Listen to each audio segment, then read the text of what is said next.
Chapter 1500. As night fell, Luocchio walked alone on the streets of the town. Suddenly, he found that he didn't seem to be in a hurry to go back to the manor. In fact, he didn't need to go anywhere in the past. It was just because Ms. Maid was temporarily away, and Taisetsu was also in the dimensional gap. Nero was also gone. Only Luoya, who was asleep more than awake, was left. In the manor, the only one awake was probably the artificial intelligence, Eve, left by Ms. Maid to deal with daily chores. Renmama was not even in this foreign country. Luocchio found that he was not in a hurry to go back because there was no one waiting for him in the manor. The manor was Ms. Maid's property. Taisetsu and Nero even cleaned the manor very well. It was spacious, bright, quiet, and comfortable, but it was not a home for the time being. When he passed by Mr. Smith's restaurant, it was still closed. It seemed that Mr. Smith was still in the hospital accompanying his wife, who had not passed the critical period in the observation room. Someone greeted Boss Luo in front of Mr. Smith's restaurant. He should be a regular customer of the restaurant. But obviously, for Luocchio, he was just a stranger who met for the first time. He might also regard Luocchio as a regular customer here. The residents of the town seemed to be so enthusiastic. Perhaps it was because the town was not big. In fact, everyone knew each other. Rather than saying that they lived in the same city, it was better to say that they were neighbors. This old customer who was loitering in front of the restaurant was probably unhappy that he couldn't eat Mr. Smith's dishes today. He finally caught a person who stopped at the restaurant's entrance and invited him to eat without hesitation. "Hey, brother, are you interested in having a drink with me? It's my treat." Boss Luo glanced at the old man and the Scottish skirt he was wearing. In the end, he politely declined. "Sorry, sir, someone is waiting for me at home." "Haha, good." The old man in the skirt didn't mind. Instead, he said with more appreciation, "You really should cherish your family. Believe me, young man, this is the most correct thing in the world. Among the things you regret in the future, there will definitely be this one, that you didn't accompany your family well. God bless you." Boss Luo nodded at the old man in a little skirt. Boss Luo engraved this insight from life into his heart and softly said to the old man, "I wish you well too." The old man probably couldn't tell the true meaning of the sentence, "I wish you well too." He probably thought that it also meant, "God bless you." Or maybe it just meant that. But he went away in an obviously cheerful mood. Boss Luo left the restaurant and continued strolling through the streets of the town. He thought of Renziling, so he picked up his phone. After thinking for a while, he sent a message, "Remember to have lunch." However, in an instant, Nanny Ren, who was 7 time zones away, immediately replied with a long message. Luocchio lowered his head and read carefully. Between the lines, he seemed to gradually hear her voice. Then, he stopped because a group of people were blocking his way. To be precise, the people blocking the road didn't deliberately block anyone's way. They were just a group of curious passers-by who gathered together to watch the show. Boss Luo put away his phone and glanced at it. He really found 2 young Asian people eating watermelon while watching. The passers-by gathered in a group and watched what seemed to be a fight. Many people even raised their phones to film and upload. In fact, the fight was already over. In the crowd, a bald man wearing a black robe. He was supposed to be wearing a hoodie, but for some reason, his hood was lifted. At this time, he stretched out his hand and grabbed a young man's collar, lifting the young man up with one hand. There were a few motionless guys lying on the ground. They were probably the young man's friends? Looking at such a scene, it was easy to think of such a story. A few youngsters who had nothing to do after eating their fill wanted to have some fun. At this time, they suddenly encountered a funny guy wearing a black robe and covering his face as he walked on the street. The youngsters who were too bored walked up to provoke him and even took off his hood. A few brothers who thought that they were kings were killed by the bald old man who thought that they were bronze ranked in a short while, and so on. That was how the current scene came to be. That's right, there was a scorpion-like tattoo on the bald head of this black-robed old man. I was wrong, let me go. Please let me go. I'm sorry. I'm just a kid. The young man who was lifted up begged for mercy in horror at this time.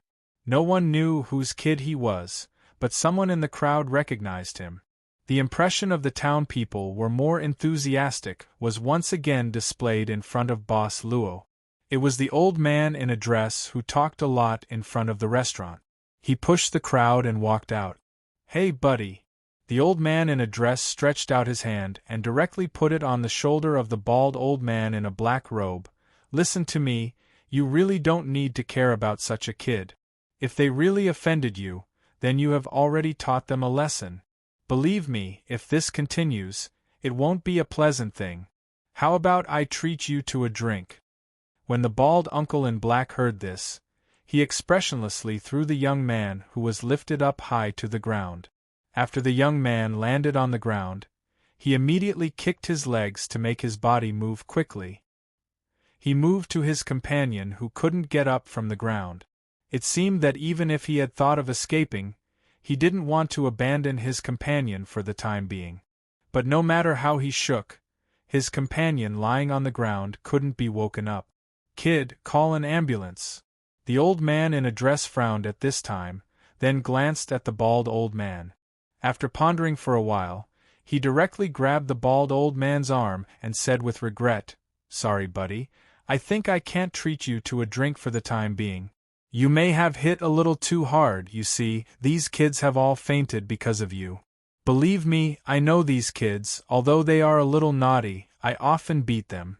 But I don't beat them so hard. You have already committed a crime. The bald man in the black robe finally showed some expression on his face. He sneered and shook off the old man's hand with a flip of his hand. Then, he grabbed the old man's wrist. No one can convict me of a crime. Lowly human. What? The old man in the little dress was startled when he heard this. He looked at his wrist that was tightly gripped and blinked his eyes subconsciously. Then, he frowned. His forehead slammed forward and directly hit the bald man's nose. This kind of hit looked very painful at first glance. Gasps of cold air could be heard from the crowd. The bald man in a black robe showed a look of disbelief at this time. He was probably a little stunned by the old man's headbutt. A little nosebleed came out of his nose. The bald man subconsciously reached out and touched his nose. Looking at the blood on his fingertips, anger flashed in his eyes. He suppressed and said in a low voice, Ignorant mortal, how dare you? Unexpectedly, the old man in a dress also seemed to have a bad temper. At this time, he hit the bald man with his head again. Are you awake, buddy? If not, I don't mind giving you a few more hits. You're courting death. The bald man in a black robe made a cold voice at this time. He suddenly stretched out his hand and opened his palm, facing the old man in a dress. Under the burning of the scorching sun, repent your crimes. Mortal. When the old man in the little dress heard this, his heart skipped a beat. It was as if he had felt an unprecedented fear at that moment. However, he blinked his eyes and nothing happened. Indeed, nothing happened.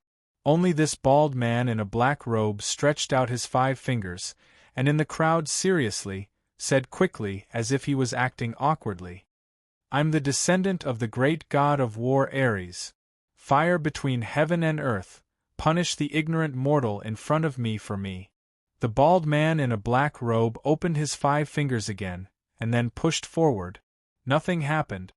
Brave soldiers of ancient times, I summon you in the name of the descendant of Ares, the god of war, to destroy the sinner in front of me. At this time, his left hand grabbed the wrist of his right hand, and the 5 fingers of his right hand opened again, and pushed forward fiercely. Nothing happened. Containing the divine power of the ancient gods. The old man in a dress probably couldn't stand it anymore, and this time, he was too lazy to use a hammer. He came up with a normal uppercut, and directly hit the bald man in the abdomen. Although this old man in a dress was a little old, The exposed thighs of the dress were very muscular, and clearly had a long-term habit of exercising. The strength of this punch was probably not small. God of war, right? Ancient soldiers, right? Divine power, right?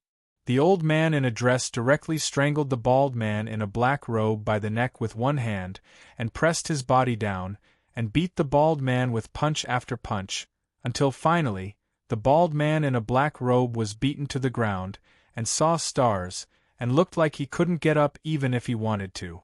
Only then did the old man tidy up his somewhat messy dress and clothes, and snorted, "Psycho." Later, the ambulance came, and carried away the unconscious young people. Then, the town's patrol came and handcuffed the bald man in a black robe, and took him to the police car. The crowd gradually dispersed, because there was nothing worth watching. Life was like this, things that were worth stopping for happened all the time, but it was very short, if it wasn't someone you cared about who would be willing to stop for a night. Little brat, don't cause trouble for me in the future. If you have nothing to do, study properly, and don't wander around the streets at night. The old man in a dress was now teaching the only young man who hadn't fainted, and snorted, "In the past, your father wasn't as naughty as you." At this time, he didn't dare to talk back, and could only nod submissively. "Let's go. Follow to the police station to record a statement. I will accompany you, don't be afraid. But you need to tell him the whole story once. You can't be vague about what you're supposed to do. I won't side with you." I know. Later, the patrol came and politely invited the old man in a dress into the police car. It turned out that this old man used to be a police officer in the town, but he had retired. He used to be their senior. It was said that he used to have a bad temper, but he also had a nickname, a good neighbor Uncle Pick. After the police car left, the two young Asian men who were eating watermelons also left. Boss Luo walked to the scene of the incident and waved his hand. Suddenly, something slowly rose from the sewer cover next to him. It was a gray crystal. The crystal probably fell into the sewer at some point. Holding this crystal, Luochu blinked and looked at it, then waved his hand, as if nothing had happened, and slowly disappeared from the streets of the town at night. "Name. Say something." The bald man in the black robe sat silently in the office of the town's police station. He stared at the people around him, especially the old man in the little dress who knocked him to the ground. Uncle Pick, known as good neighbor Uncle Pick. These people were calling Uncle Pick Grandpa or Grandpa with great enthusiasm. However, the bald man in the black robe was now secretly suspecting that this Uncle Pick in the kilt was a powerful old wizard hidden in the modern world. Otherwise, he would not have been hit so easily. It must be so. The bald man was frantically trying to recall what had happened when he encountered Uncle Pick. He suspected that this unknown powerful old mage had secretly done something to him. Otherwise, he wouldn't have become so weak.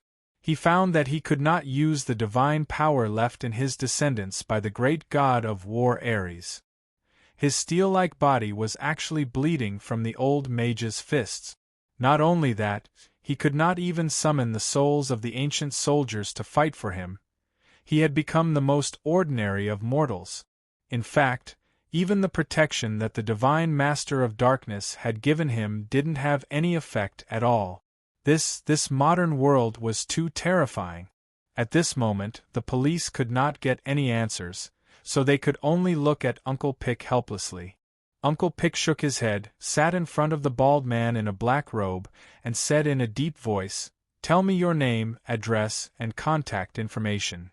The bald man in a black robe was silent for a moment, then he slowly said, "Honorable human powerhouse, forgive my rudeness. May I ask, who are you?" Uncle Pick. Chapter 1501. I am Merida. I am the descendant of the great god of war, Ares. Human. How dare you imprison me? Human. Do you hear me? Let me out. Let me out. In the guardhouse, Merida grabbed the iron bars with both hands and slammed them madly. No one cared about his craziness.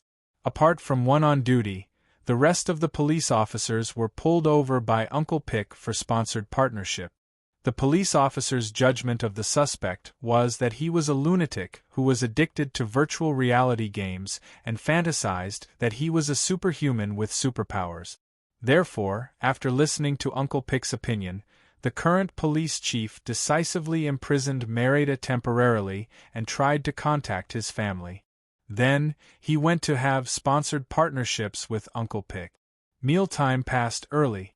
Seeing that there was nothing else to do, the police officers on duty also started to have sponsored partnerships after the takeout hamburgers arrived.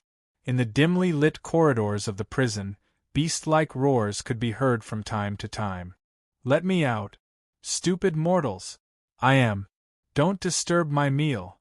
Bang! Once the doors of the corridor closed, it became much quieter.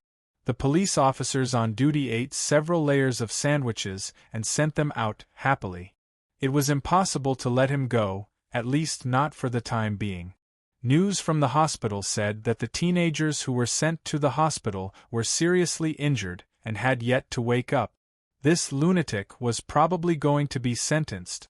As for why Merida was so crazy, it was very likely that it was because he had suddenly lost all his powers and became an ordinary person that even Uncle Pick couldn't beat. Therefore, he couldn't get over himself and lost his mind. How was that possible? Today's sandwiches are still very good. In the small town hospital, not only the medical staff, but also most of the patients were wearing masks. Because for the whole day, the hospital was filled with an extremely pungent stench. It smelled like rotting rat corpses in the sewers. However, the engineer who was hired to check the ventilation system couldn't find the source of the stench after a careful inspection. Under such a troublesome situation, the town's hospital could only endure the stench for the time being and operate as usual. Although it was said to be operating as usual, in fact, many patients who came for minor ailments chose to leave in the end. The corridors were very quiet. A nurse wearing 2 layers of disinfectant masks slowly pushed a cart filled with medicine. She was going to deliver the medicine to the hospitalized patient. Obviously, in such an environment, the work efficiency was greatly affected. However, when the nurse came to the ward, she was surprised to see that there were still people who could endure the stench. There were several of them. Furthermore, they were all elderly. The nurse would often deliver medicine to them, so she knew the condition of these elderly people very well. Their bodies were getting worse and worse. Now, they could only rely on the stimulation of medicine to temporarily rejuvenate the last of their energy. If they did not wait for the surgery or new medical technology that they needed, these elderly people's lives would come to an end. "Are you sure you don't feel uncomfortable at all? Do you need me to open the window for you?" The nurse walked to an old woman's window and whispered, "The air here is too stuffy. You should breathe more fresh air for your illness." "No, I don't feel stuffy." She had been lying in bed for 3 months. Now, the number of times her children came to visit her had changed from daily to once a week. The old lady shook her head. "I don't feel any strange smell. It's good that it's like this now. It makes me feel more comfortable." "Comfortable?" The nurse secretly shook her head and suddenly had a strange idea. That was, this strange smell seemed to be very suitable for these patients who were about to die. It was as if the smell of death was actually emitted from their bodies. Of course, this was just a subconscious thought, and it couldn't be taken seriously.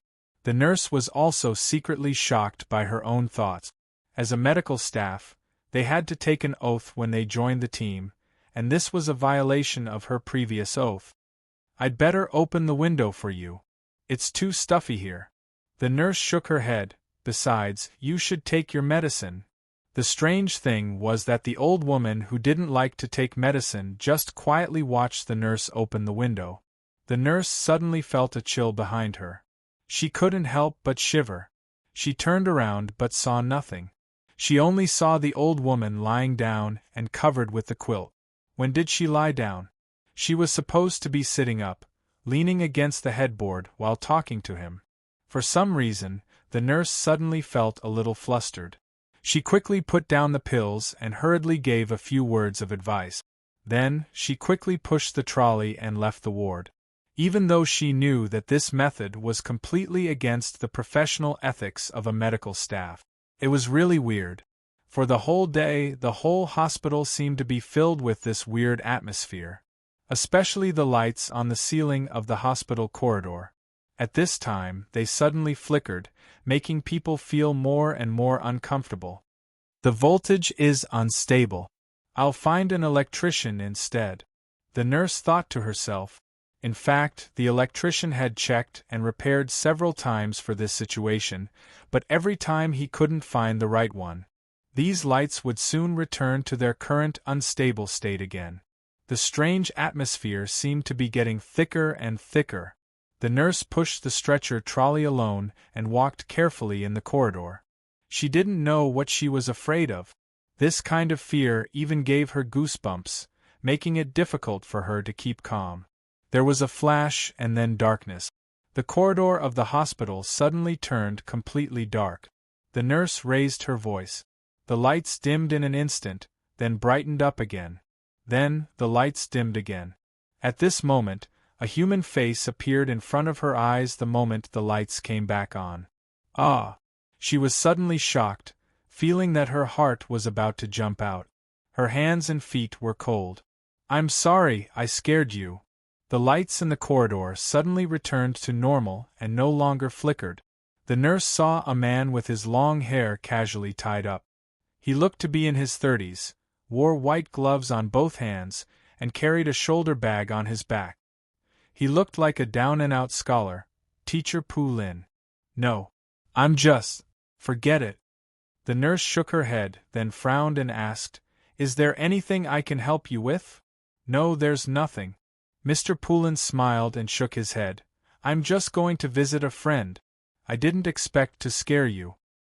It's already past the visiting hours." The nurse frowned. "Sir, you should leave, or you may disturb other patients' rest time." "Okay."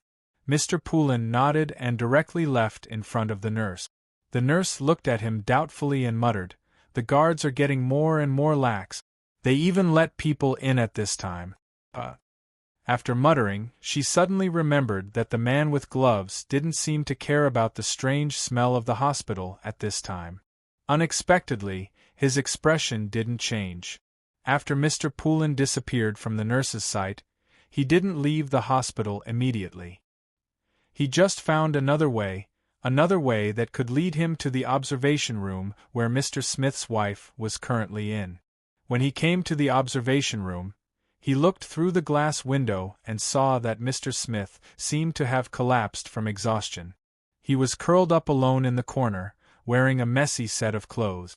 Mr. Poulin took a glance and then quietly pushed open the door of the observation room, walking in and sitting in front of the unconscious Mrs. Deborah. He lifted a corner of the quilt and then took out Mrs. Deborah's arm from the quilt. Mr. Poulin carefully looked at the back of Mrs. Deborah's hand, as if thinking about something. Mrs. Deborah was in a deep sleep at this time. If it wasn't for the constantly beating instrument showing the data, perhaps many people would have thought that Mrs. Deborah had been dead for a long time. On the arm that was taken out, there were livor mortis that only a dead person would have. Yes, not only was there livor mortis on Mrs. Deborah's arm, even the skin on her arm had been torn off. It was as though a gentle tearing would tear off a large piece. In fact, one could even see long, cream-colored worms within the torn skin. "Is she going to die soon?" Mr. Poulin lowered his head and looked carefully. Finally, he slowly sighed and took out a box from his shoulder bag. The box was just an ordinary preservation box. As for what was inside, it was some soil with fresh moss. This was what he had dug out early in the morning from the forest in the outskirts of the town. He had met the new students of the divinity school on the bus this morning, not because they had to exercise early, but because he had gotten the black soil from the preservation box in the outskirts of the forest more than 10 kilometers away. Mr. Poulin casually grabbed a handful of black soil from the box, and then gently sprinkled it on Mrs. Deborah's body. No one knew what he was trying to do or what he was doing. All they knew was that the sudden appearance of the black moss had actually restored Mrs. Deborah's rotting arm. In fact, not much time had passed. Mrs. Deborah, who was unconscious on the sickbed, became very energetic because of the black soil sprinkled on her body. Later, Mr. Poulin slowly retreated and left the observation room. He came in front of Mr. Smith, and then sprinkled the black soil with moss on Mr. Smith's body. It turned out that Mr. Smith's neck had a similar condition as Mrs. Deborah's rotting arm. After Mr. Smith's neck had recovered, Mr. Poulin looked at the little black soil left in the preservation box, and gently shook his head. "Go and get some more tomorrow," Mr. Poulin muttered.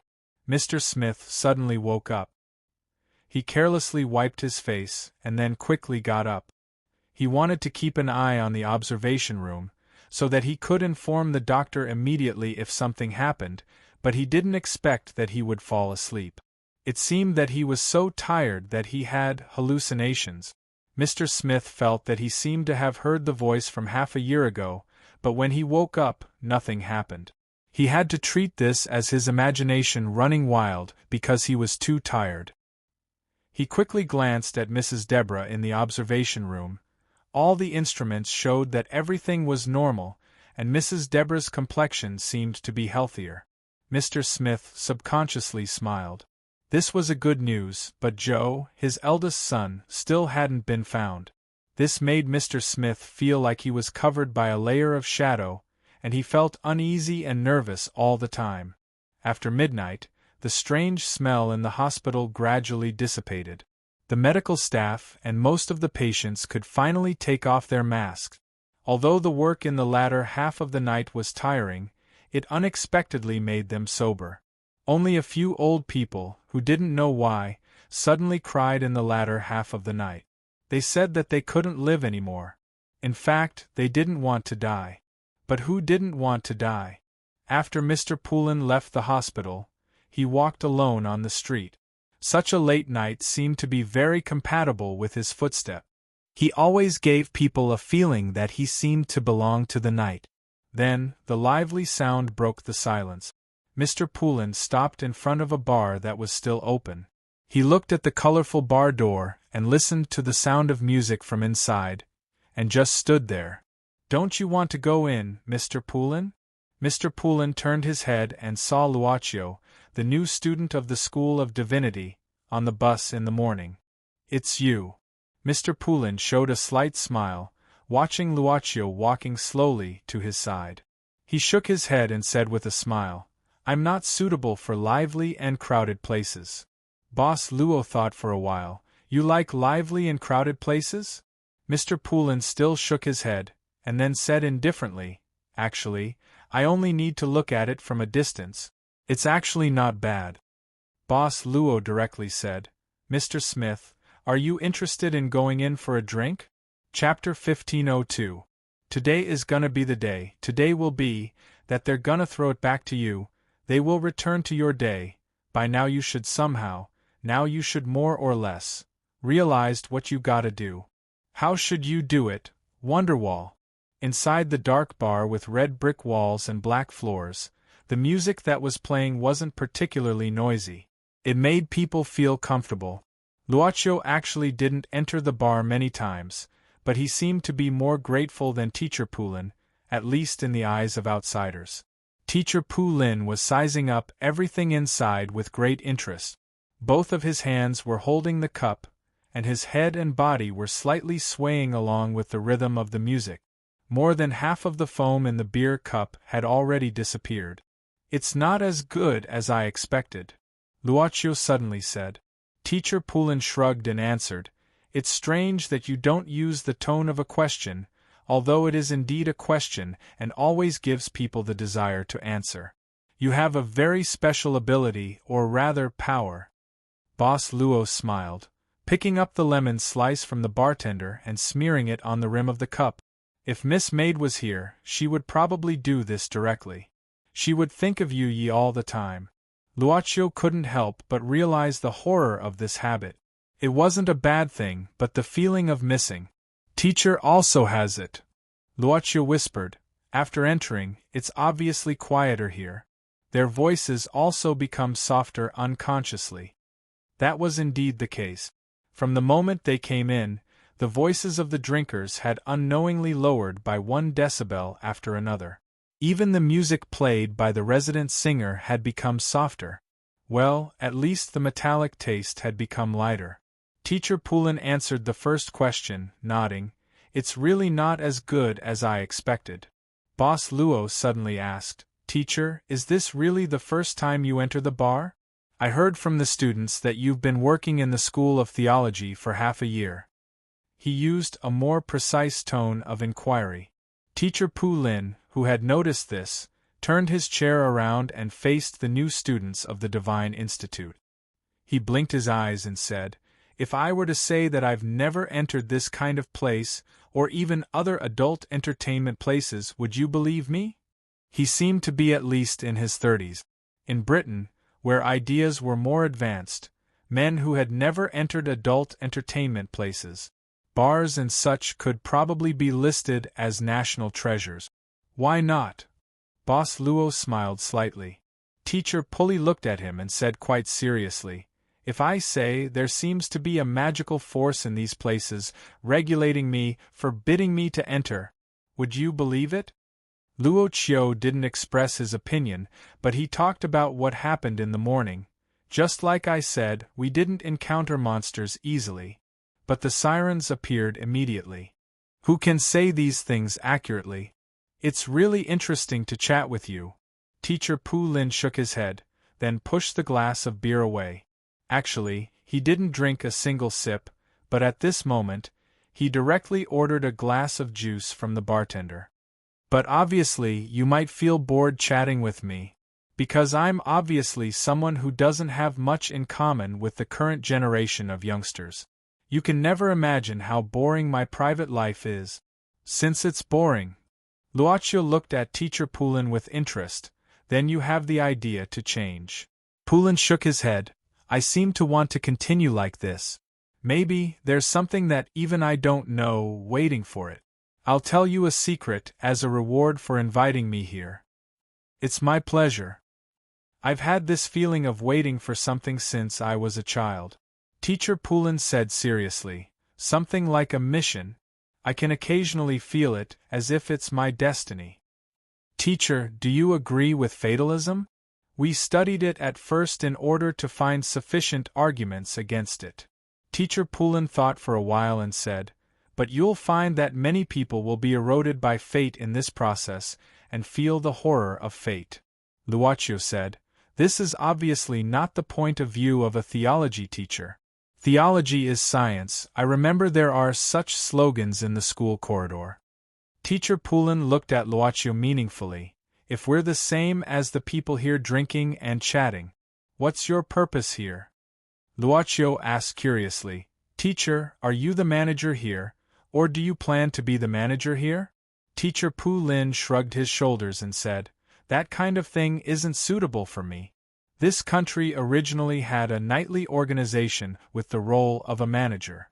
Actually, there's a place for this organization to handle matters in our academy.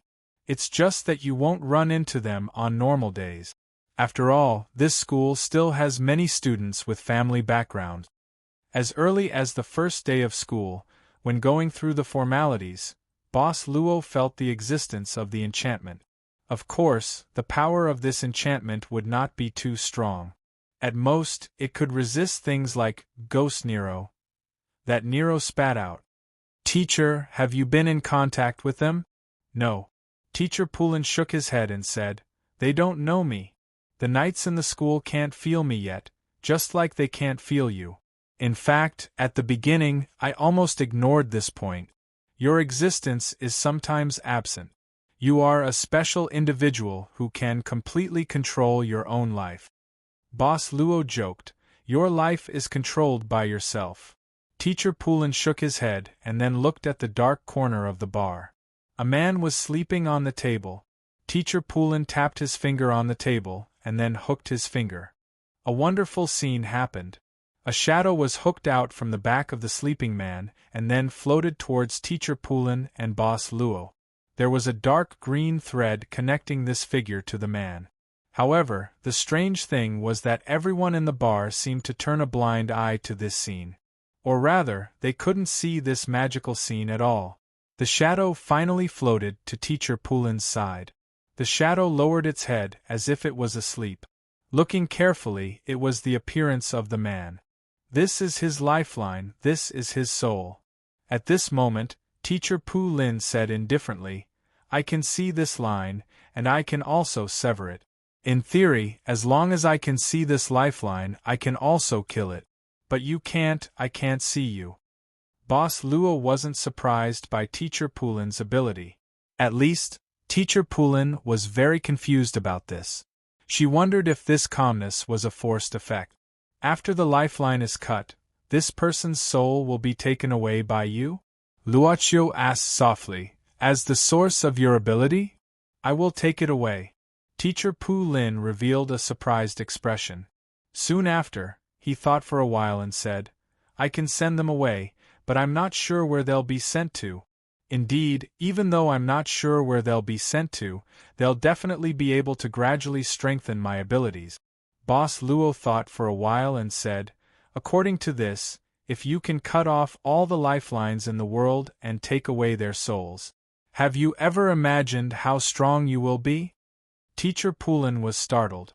She looked at Luoqiu curiously. Why should I do this? Boss Luo smiled casually. Don't you think this ability exists to do this kind of thing? Didn't I just say your destiny? Teacher Poulin frowned at this moment. She looked at this new student of theology school with a strange expression. She shook her head and said, I suddenly thought, if one day this world ushers in the doomsday because of me, you may be the murderer who brings the doomsday. Maybe this world is stronger than you think. Boss Luo smiled.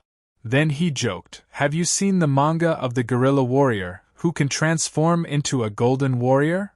The one called Wukong? Teacher Poulin was stunned. She didn't know why this new student suddenly mentioned it. Luoqiu nodded and said, you see, even if there is such a powerful alien, isn't the Earth still very strong? Teacher Poulin was startled. Then she was amused. Her laughter was completely different from people his age. It was like a child's laughter. Her eyes were full of curiosity about new things. The world is very strong. His laughter stopped at an inopportune moment as he muttered this sentence. Then, he nodded and said rather seriously, actually, I also think that it would be better for the world to be livelier. If all that you see is cold death, it will not be good. Thank you. Boss Luo smiled. Thank you for not letting me become the culprit who brings the doomsday. I can only drink this. Teacher Poulin raised the glass of juice and gently touched Boss Luo's glass. I am very happy to meet you as a friend. Friend for Luoqiu, it seemed to be a very distant thing. After pondering for a while, he smiled and picked up the cup. At this moment, Teacher Poulin said softly, I like your current smile a little more. You should pay more attention when you go to school. I don't want the female students to become distracted during class. Luoqiu pretended not to hear this teasing. He just asked curiously, Teacher, don't you think it is dangerous to tell me your ability, and even show it in front of me? Teacher Poulin was puzzled. Why do you think it is dangerous? Luoqiu said casually, probably because you don't like to expose your secrets. However, Teacher Poulin said, possessing strength isn't some special secret. On the contrary, this is perhaps even more of a painful thing. I hope to have someone to share it with. Compared to the so-called danger of exposing a secret, don't you think that the loneliness, anxiety, and suspicion brought by keeping a secret by yourself is more uncomfortable? Boss Luo was silent for a moment, then nodded slightly. Teacher Poulin said, Of course. Even if you are exposed, please choose the person you think you can trust. Boss Luo said, Teacher, you think I can be trusted? Teacher Poulin shrugged. I can't be sure, but at least your ability seems to be so. Of course, it may not be so. This is actually better. But if that's the case, then it's actually not that bad. At the very least, such an ability can affect my thinking. This also proves that even if you don't know my ability, you still have the means to deal with me. You might even have the power to harm me. This way, whether you know or not doesn't make much of a difference to you. And whether I keep my secret or not doesn't mean much to you. In that case, why should I keep it? Even if you want to be honest with me, I don't intend to share my affairs with you in the end? Luochu replied indifferently at this time. Teacher Poulin smiled. As a teacher, when teaching students, it is always hard at the beginning. After all, the teacher should be the one to take the initiative to contact. Luochu closed his eyes. At this time, a black card suddenly appeared in his palm. The card began to roll between his fingers, as agile as a magician's poker card. Teacher Poulin watched with interest. He didn't know why this new student was doing this. He wasn't too surprised by the appearance of the black card, because he knew from the beginning that this new student wasn't an ordinary person, so it wasn't strange for him to have this kind of little trick. It was just that Teacher Poulin, who didn't pay too much attention to the appearance of this black card, didn't notice that the imprint on the black card was constantly changing from 1 to 4. It was like some kind of unknown number, as if it was very difficult to have a clear definition. Finally, this black card stopped spinning between Boss Luo's fingers. Luochu glanced at the card mark on the side facing him, then smiled slightly. He then looked at Teacher Poulin. I plan to give you something, but I am not sure if I should give it to you now.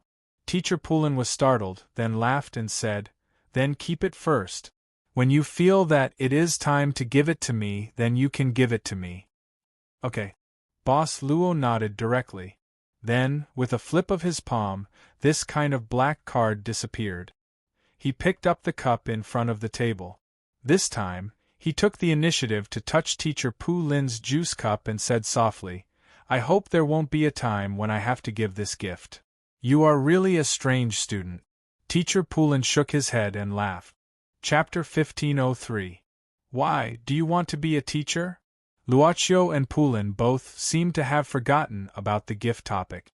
They quietly listened to the resident singer sing a blues song. After that, Luochu asked another question.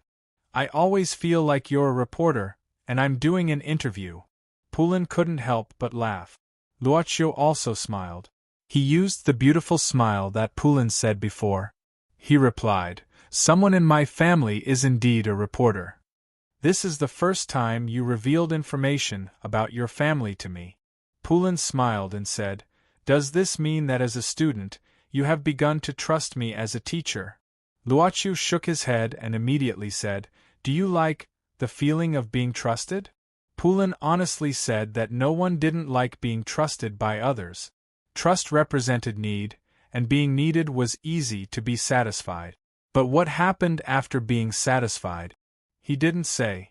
Luochu didn't continue to ask. Poulin answered the previous question. Actually, for a long time, I didn't know what I should do. Actually, it's not necessarily the profession of a teacher. In fact, I learned everything very quickly. The reason why I became a teacher was because I happened to encounter this job recruitment. Because of Professor Siejiatu's sudden disappearance? Luochu curiously asked.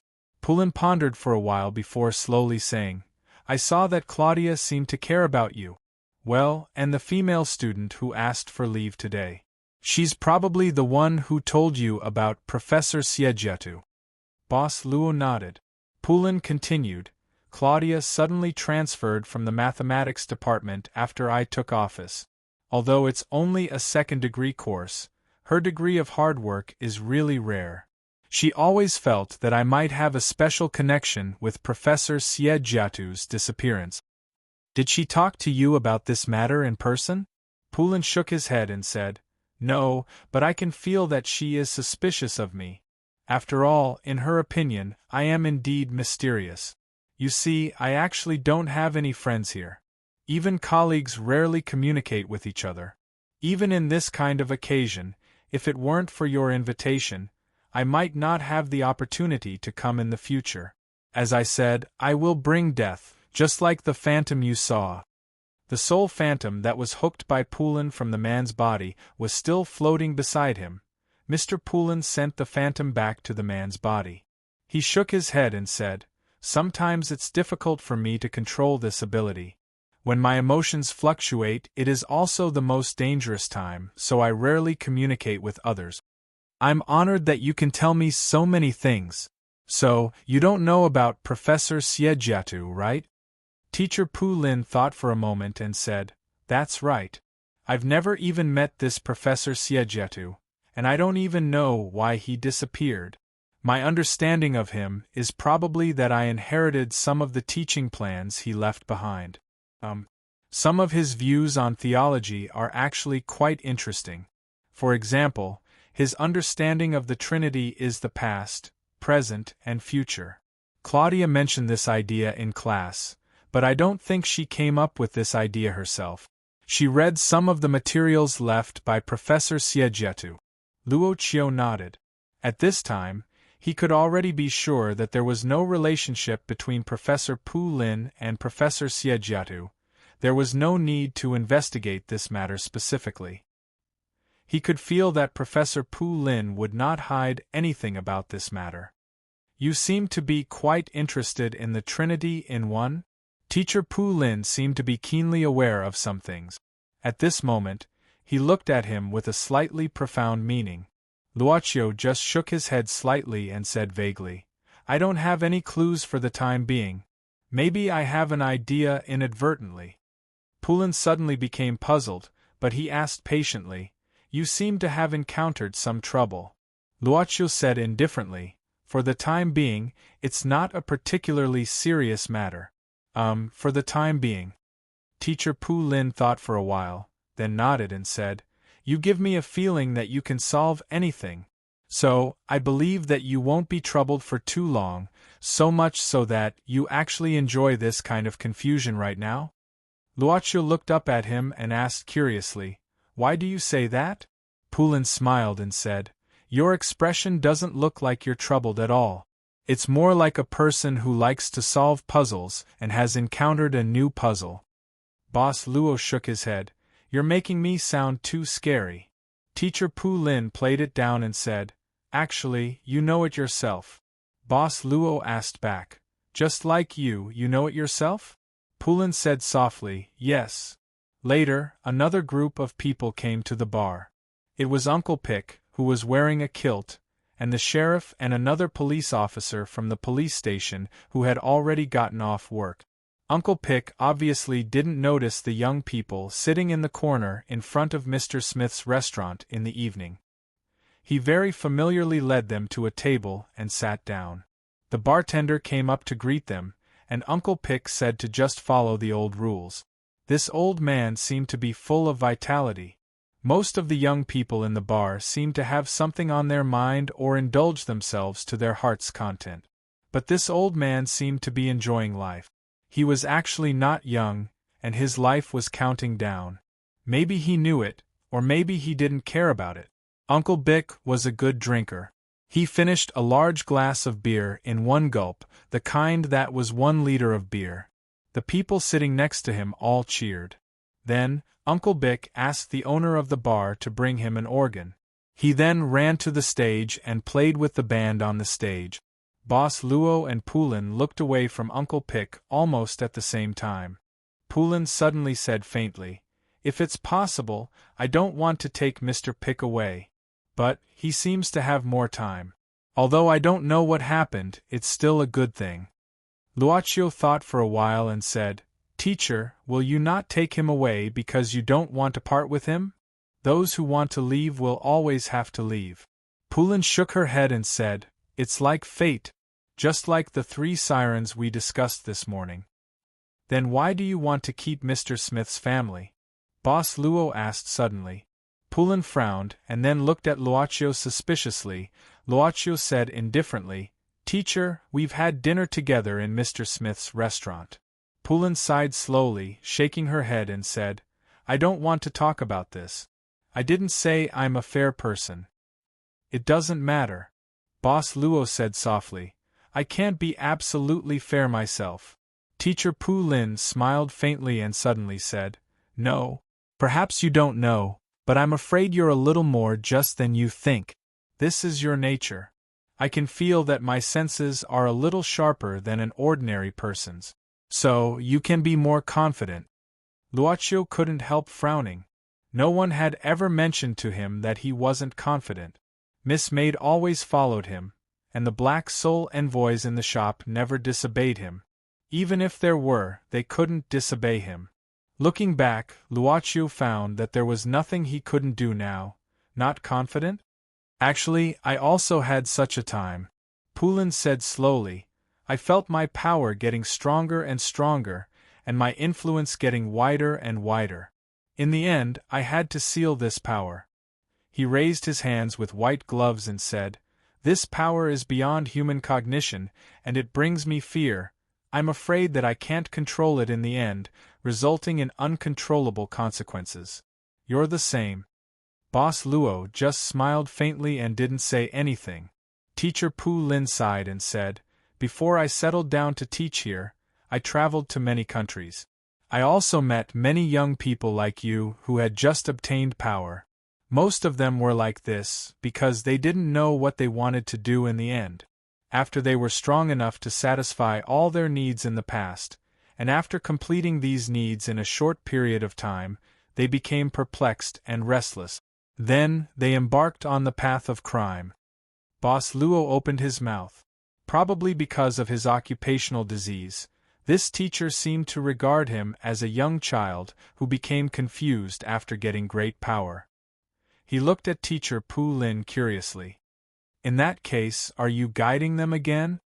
Pulin shrugged and said, "Some are easy to communicate with. After the communication, they will gradually return to their original life path. They will gradually understand that this sudden power is just a tool for living, not the ruler of their life. When they accept and fully master the power, the number of times they use the power will be less. Humans are like this, things that are too easy to get, their happiness will be lower. Without happiness, people will be lost."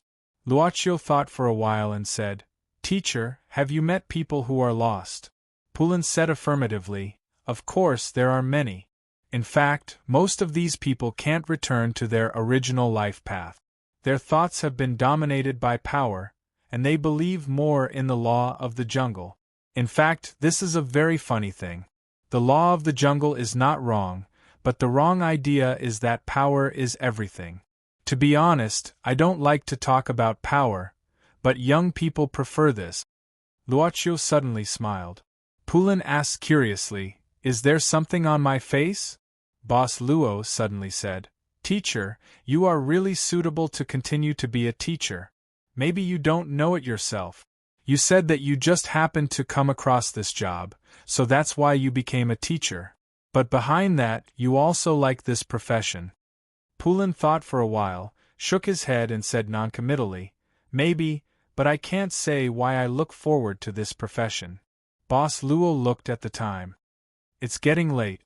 Teacher Pu Lin saw the other party's intention to leave, so he simply said, "I'm very happy that you invited me in. This meal is on me.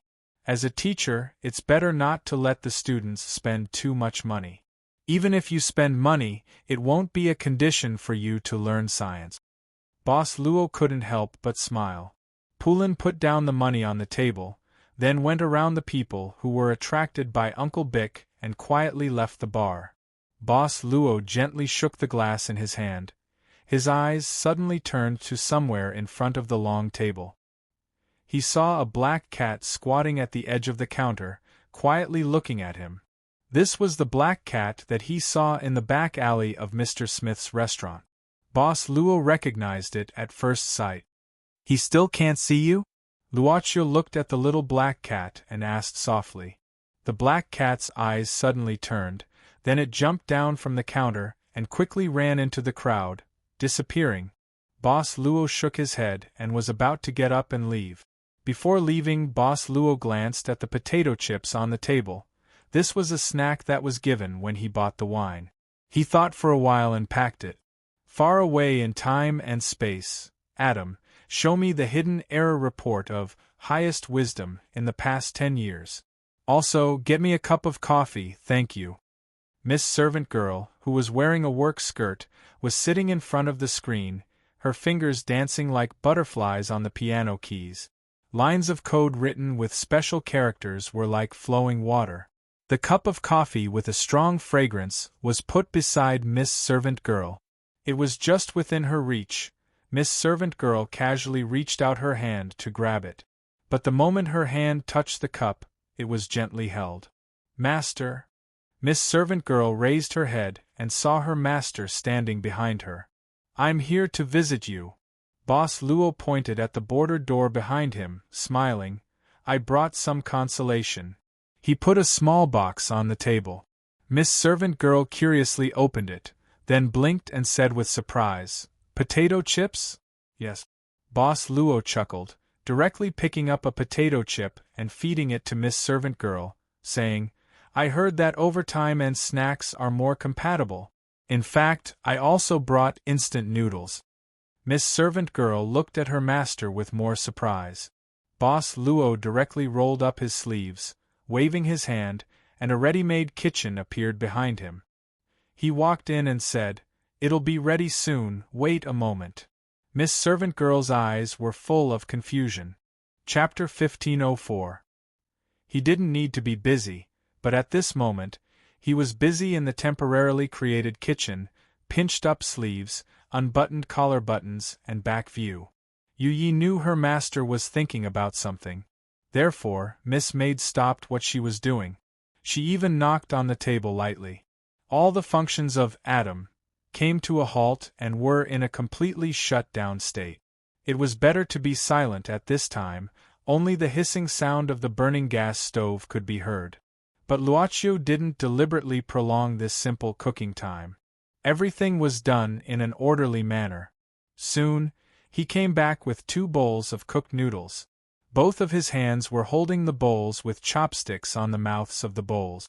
I just remembered that I haven't had dinner either. Boss Luo sat down and said with a smile. Miss Maid left Eva to deal with the daily work. According to her understanding of her master, something must have happened at night.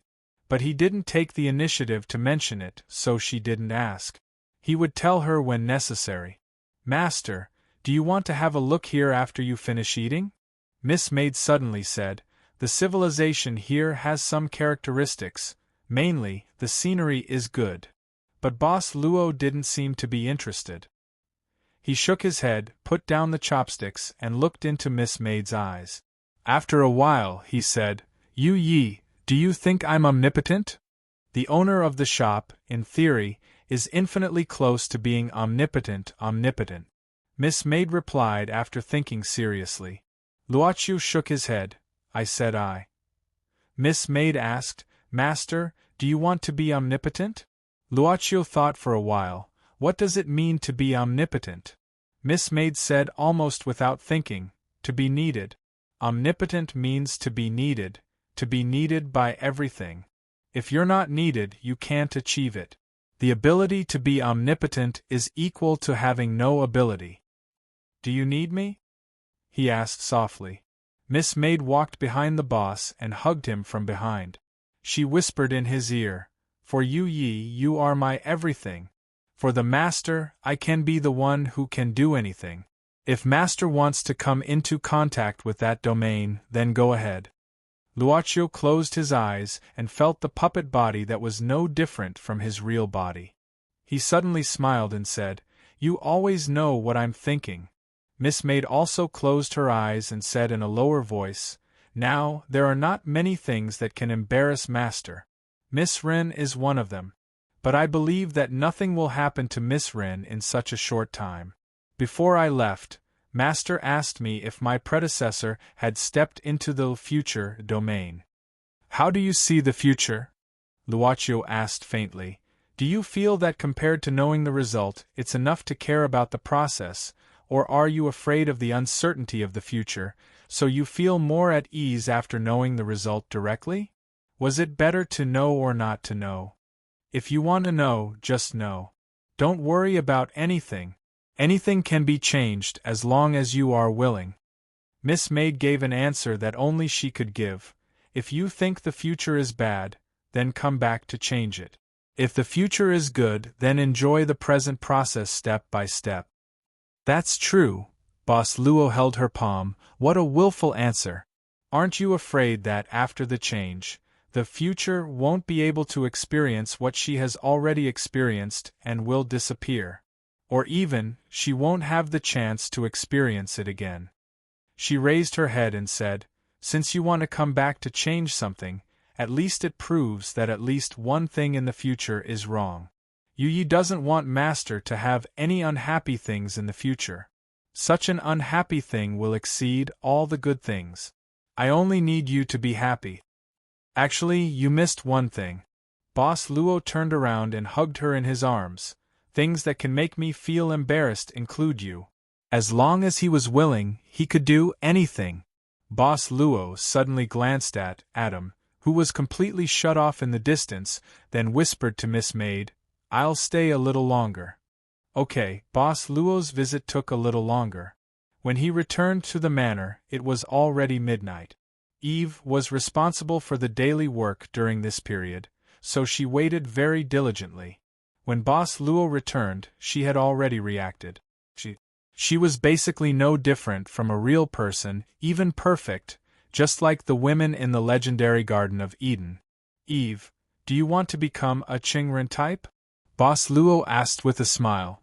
He seemed to be in a good mood. But after all, she was just a simulated artificial intelligence.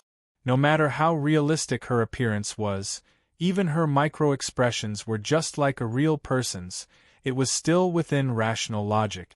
Humans need to eat and rest. Their individual abilities will decline with time, and they may even get injured easily, which will seriously affect the efficiency of work. Eve shook her head in confusion. Obviously, I don't want to become a Qingren type. Boss Luo just nodded and then asked abruptly, if Adam becomes a human, what will you do? Her electronic eyes flashed a few times, and she said with a blank expression, I'll still be me, nothing will happen. We are all artificial intelligence created by Master Yi, and we all serve her. Whatever Adam becomes, it won't affect my work. What if Adam affects your work? Boss Luo seemed to have more questions today. However, Eve still quickly replied, all obstacles that obstruct the command should be removed. Boss Luo suddenly laughed. There's a saying among humans, if you answer a question too quickly, it's probably not the truth. The Eve tilted her head in confusion. I'm not a human, and I don't tell lies. That's why I said among humans. Boss Luo smiled casually. Okay, I'm going to rest. You go and do what you're supposed to do. Also, you don't have to prepare food for me during this time. Actually, it won't affect my body at all if I don't eat. Okay. Eva nodded respectfully and then walked back to the computer room without any hesitation. At night, in the small town police station.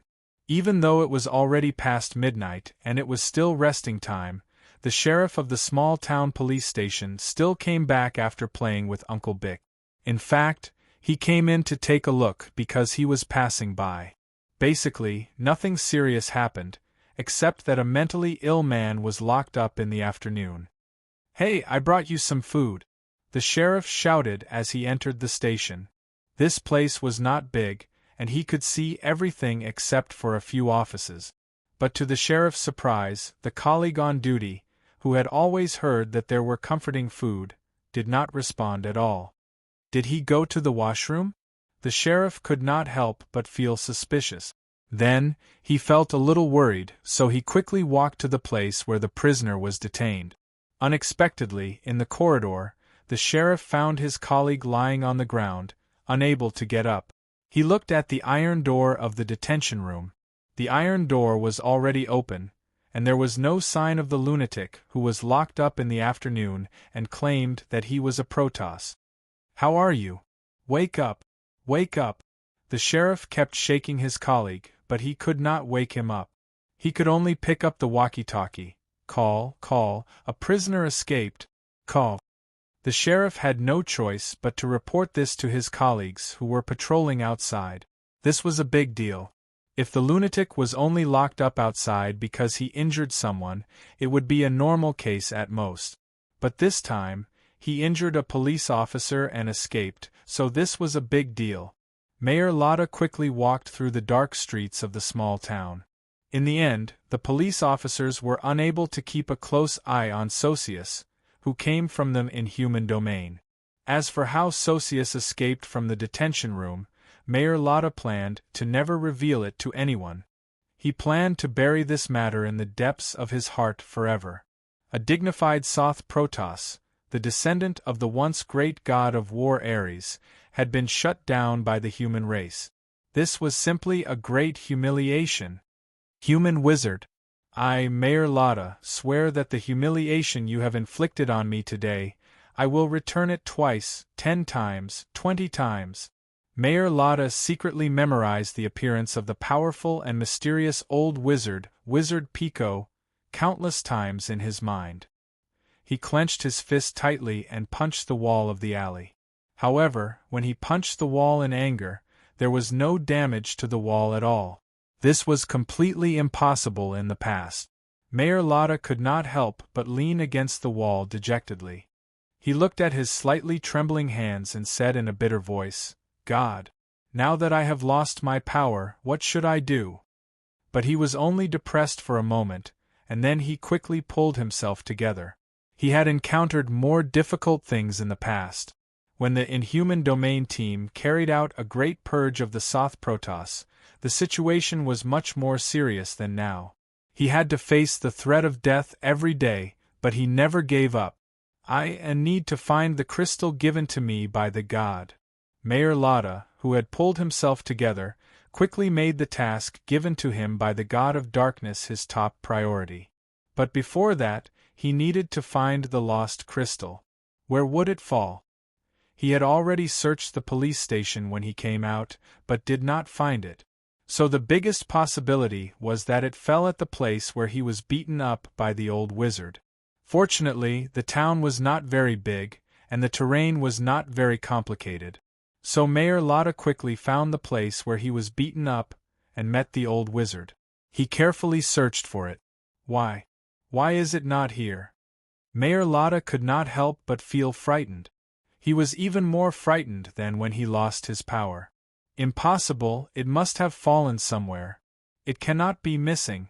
Could it be that the old wizard secretly took it away? Impossible, it must still be here. Look carefully, look for it. Anxiety made people panic, and when panic reached a certain level, they would not know what to do. Mayor Lotta was even lying on the ground at this time. Is there anything I can help you with? Suddenly, Mayor Lotta heard a voice coming from behind him. This made Mayor Lotta feel frightened. He was approached by someone, and he did not feel anything at all. This high-level Soth god could not help but feel a lingering fear. He forced himself to calm down and stood up, sizing up the person who talked to him. He looked like a weak, ordinary person, wearing round black glasses. His hair was in a small braid, his hands were wearing white gloves, and he carried a shoulder bag. He was a man in his 30s. It's none of your business. I don't need your help. Mayor Lotta snorted coldly. If it was a day ago, he would not even bother to talk to the inferior human race. But now, he just wanted to find the thing that the god of darkness gave him as soon as possible, and did not want to cause any more problems. How could he be afraid of humans because he had lost all his power? Is that so? Teacher Poulin nodded. If that is the case, then I will not disturb you. But I will give you a suggestion. You look like you're looking for something, right? Uh-huh. My Lotta frowned, but his curiosity was piqued. It is already so late, and the nearby streets have already been cleaned. Teacher Poulin smiled and said, So, if you lost something, it is very likely that it has been swept away by the sanitation workers. Maybe you can go to the nearby garbage disposal station to look for it. Of course, I think the possibility of it being picked up by someone is higher. Maybe you can choose to report it. With the degree of peace in this town, it was believed that the sheriff who had nothing to do would be very happy to look for lost objects as a digestive project after a meal. Humph! Mayor Lotta snorted coldly at this time. If you don't say it, do you think I won't know?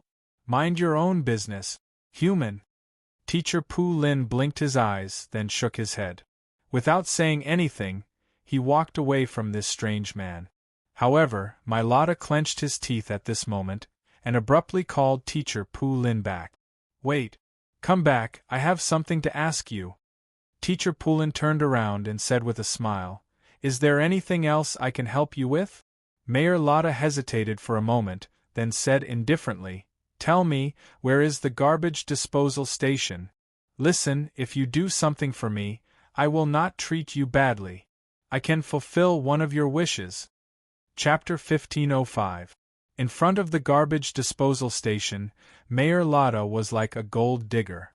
He plunged into the stinky garbage, opening up bag after bag of garbage. Mr. Pu Lin couldn't help but open his mouth. With such a scene, he would probably curse when the sanitation workers arrived before sunrise. He shook his head and tried to clean up the garbage Mayor Lotta had opened up. Perhaps you can tell me what the thing you lost looks like. It is better and faster to find it with two people than one. My Lotta abruptly stopped. His gaze was fierce as he stared at Teacher Pu Lin. He said coldly, Human, why are you treating me so well? Do you want to obtain some benefits from me?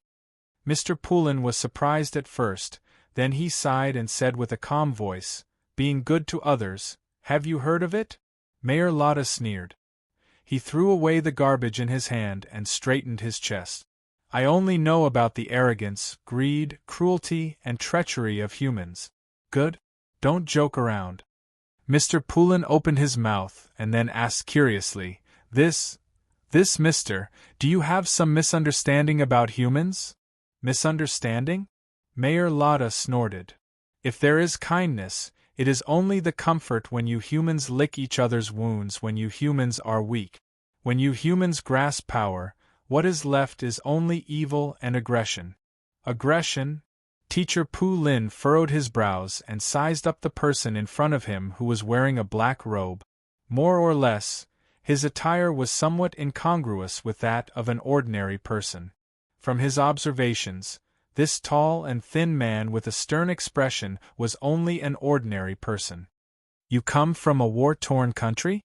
Mr. Pu Lin thought for a while and asked probingly, Have you killed people before? Mayor Lotta just sneered and didn't say anything. He continued to rummage through the garbage. Mr. Pu Lin shook his head and continued to tidy up the place Mayor Lotta had messed up.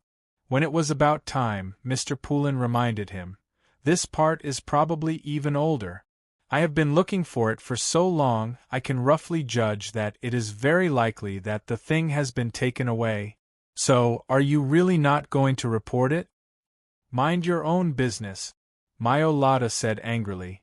What I do, how I do, it is not up to a puny human like you to interfere. While I still have patience, hurry up and get out of my sight, otherwise I… Coo-coo? The sudden gurgling sound was especially loud at dawn. My Lotta's face stiffened, but he still clenched his teeth to make himself look even more vicious. You will regret this, goo-goo? There's a cafeteria not far ahead. It's open 24 hours a day. Teacher Pu Lin smiled. Do you want to go? Me. I don't need your help. Goo-goo. Teacher Pu Lin ordered a cup of black coffee and sat quietly, reading a hardcover book with relish, Grimm's Fairy Tales. On the opposite side of the table, my Lotta was wolfing down a plate of spaghetti with meat sauce. The way he ate could be described as a hungry man. This was actually the 5th plate of spaghetti with meat sauce, but my Lotta's stomach was like a bottomless pit. The waiter who brought the plate was amazed by his amazing appetite. The taste of this food is not bad. What is it called? My Lotta suddenly raised his head and asked. Teacher Pu Lin put down Grimm's Fairy Tales in her hand, looking at the man whose lips were covered with gravy and even grabbed the noodles with his hands, curiously asking, Haven't you eaten spaghetti with meat sauce before? How can I eat human food? He instantly sneered and disdained, but his expression soon became a little embarrassed. He quickly wiped his hands covered with gravy on his robe, and his expression became serious, saying indifferently, "As I said, if you take me to the garbage disposal station, I will fulfill one of your wishes. Including this meal, I will add one more. Tell me, what is your wish? Wealth? Power? Land? Women? I'm quite curious." Teacher Pu Lin took off his round-rimmed glasses and asked while slowly wiping them, "What do you think? Why would I think that you're capable of realizing the things you're talking about for me, for someone who looks as terrible as you do now? You look down on me?" My Lotta was like a wolf whose tail was stepped on, his eyes wide open. Teacher Pu Lin tilted his head and suddenly said, "You should be a little younger than you look. Is it because you look more mature?" No matter how one looked at it, my Lotta looked like a man of 35 or 36 years old, like Teacher Pulin's age. At this age, he should be calm, even if he was the type with a fiery and impulsive personality. He shouldn't be so inflexible, which was why Teacher Pulin asked this question. My Lotta didn't say anything and grabbed the fork to stab at Teacher Pulin. Only, this sudden attack was blocked by Professor Pu Lin in the end with the Grimm's fairy tales in his hands. My Lotta furrowed his brows.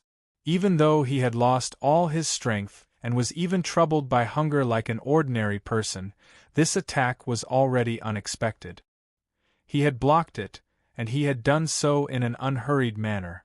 My Lotta slowly took back the hand holding the fork and frowned, asking, "What are you trying to do by following me?"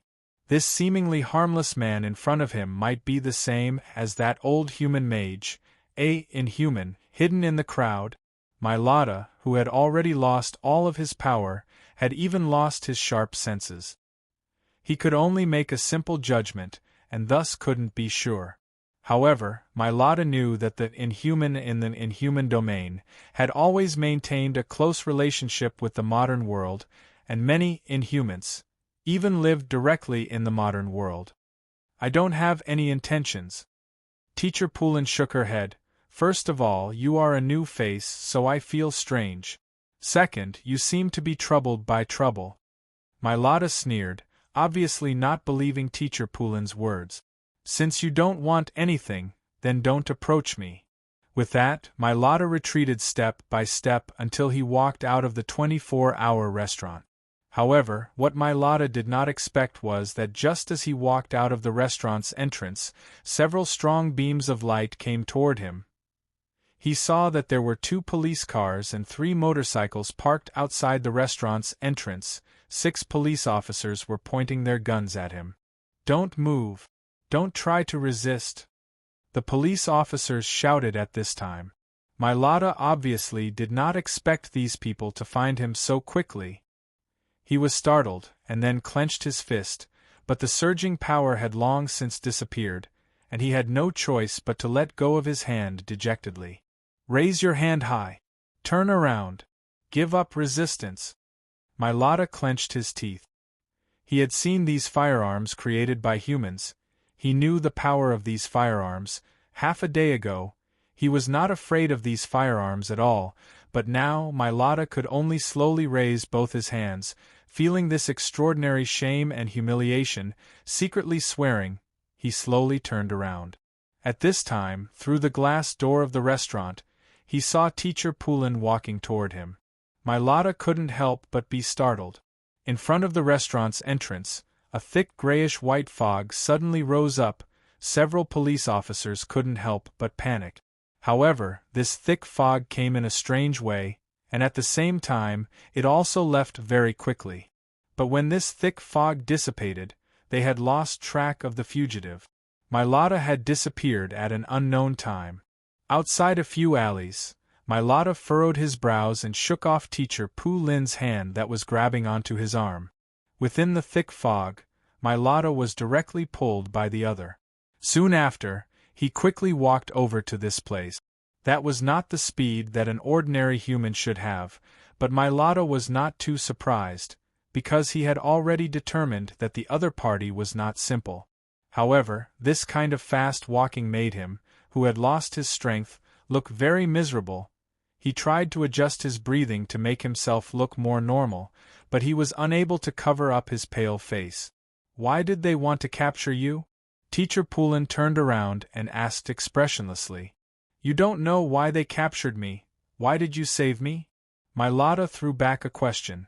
Teacher Poulin said indifferently, there will always be times when one takes the wrong path. If one takes the wrong path, it will be fine as long as they correct it. My Lotta couldn't help but sneer. How do you know that there is a possibility of turning back from this wrong path? Do they all want to see him die? Teacher Poulin sighed and said faintly, then at least let me be one of them. Let him know that there is at least one other person who wants to tell him, hey, you took the wrong path. Childish. My Lotta snorted coldly and then looked around the surroundings, but this time he was much more careful. If you go out like this, you will be easily caught. Teacher Poulin reminded him. My Lotta said disdainfully, they are just some ordinary people with firearms. If not for me, humph. It will be dawn soon. After dawn, it will be more difficult for you to hide. Teacher Poulin said indifferently, since you lost something and want to find it back, then at least don't let yourself get caught. My Lotta turned around and muttered, you have a place to hide?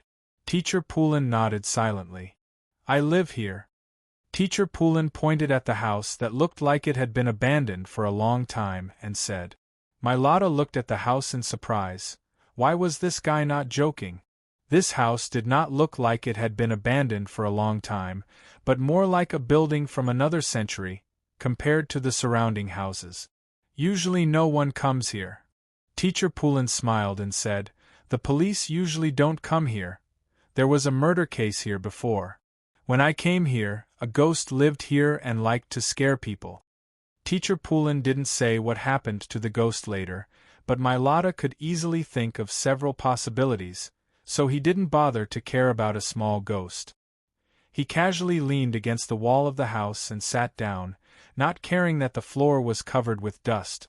In order to avoid the pursuit of the Magician Association, he had stayed in an environment 100 times worse than here, so he naturally didn't care about this at this time. Teacher Poulin turned on the tap and gave him a glass of water. He took it but didn't drink it. Instead, he said, you are going to help a person. Aren't you afraid that this person is unpardonable, and the crimes caused by him are enough to kill him thousands of times?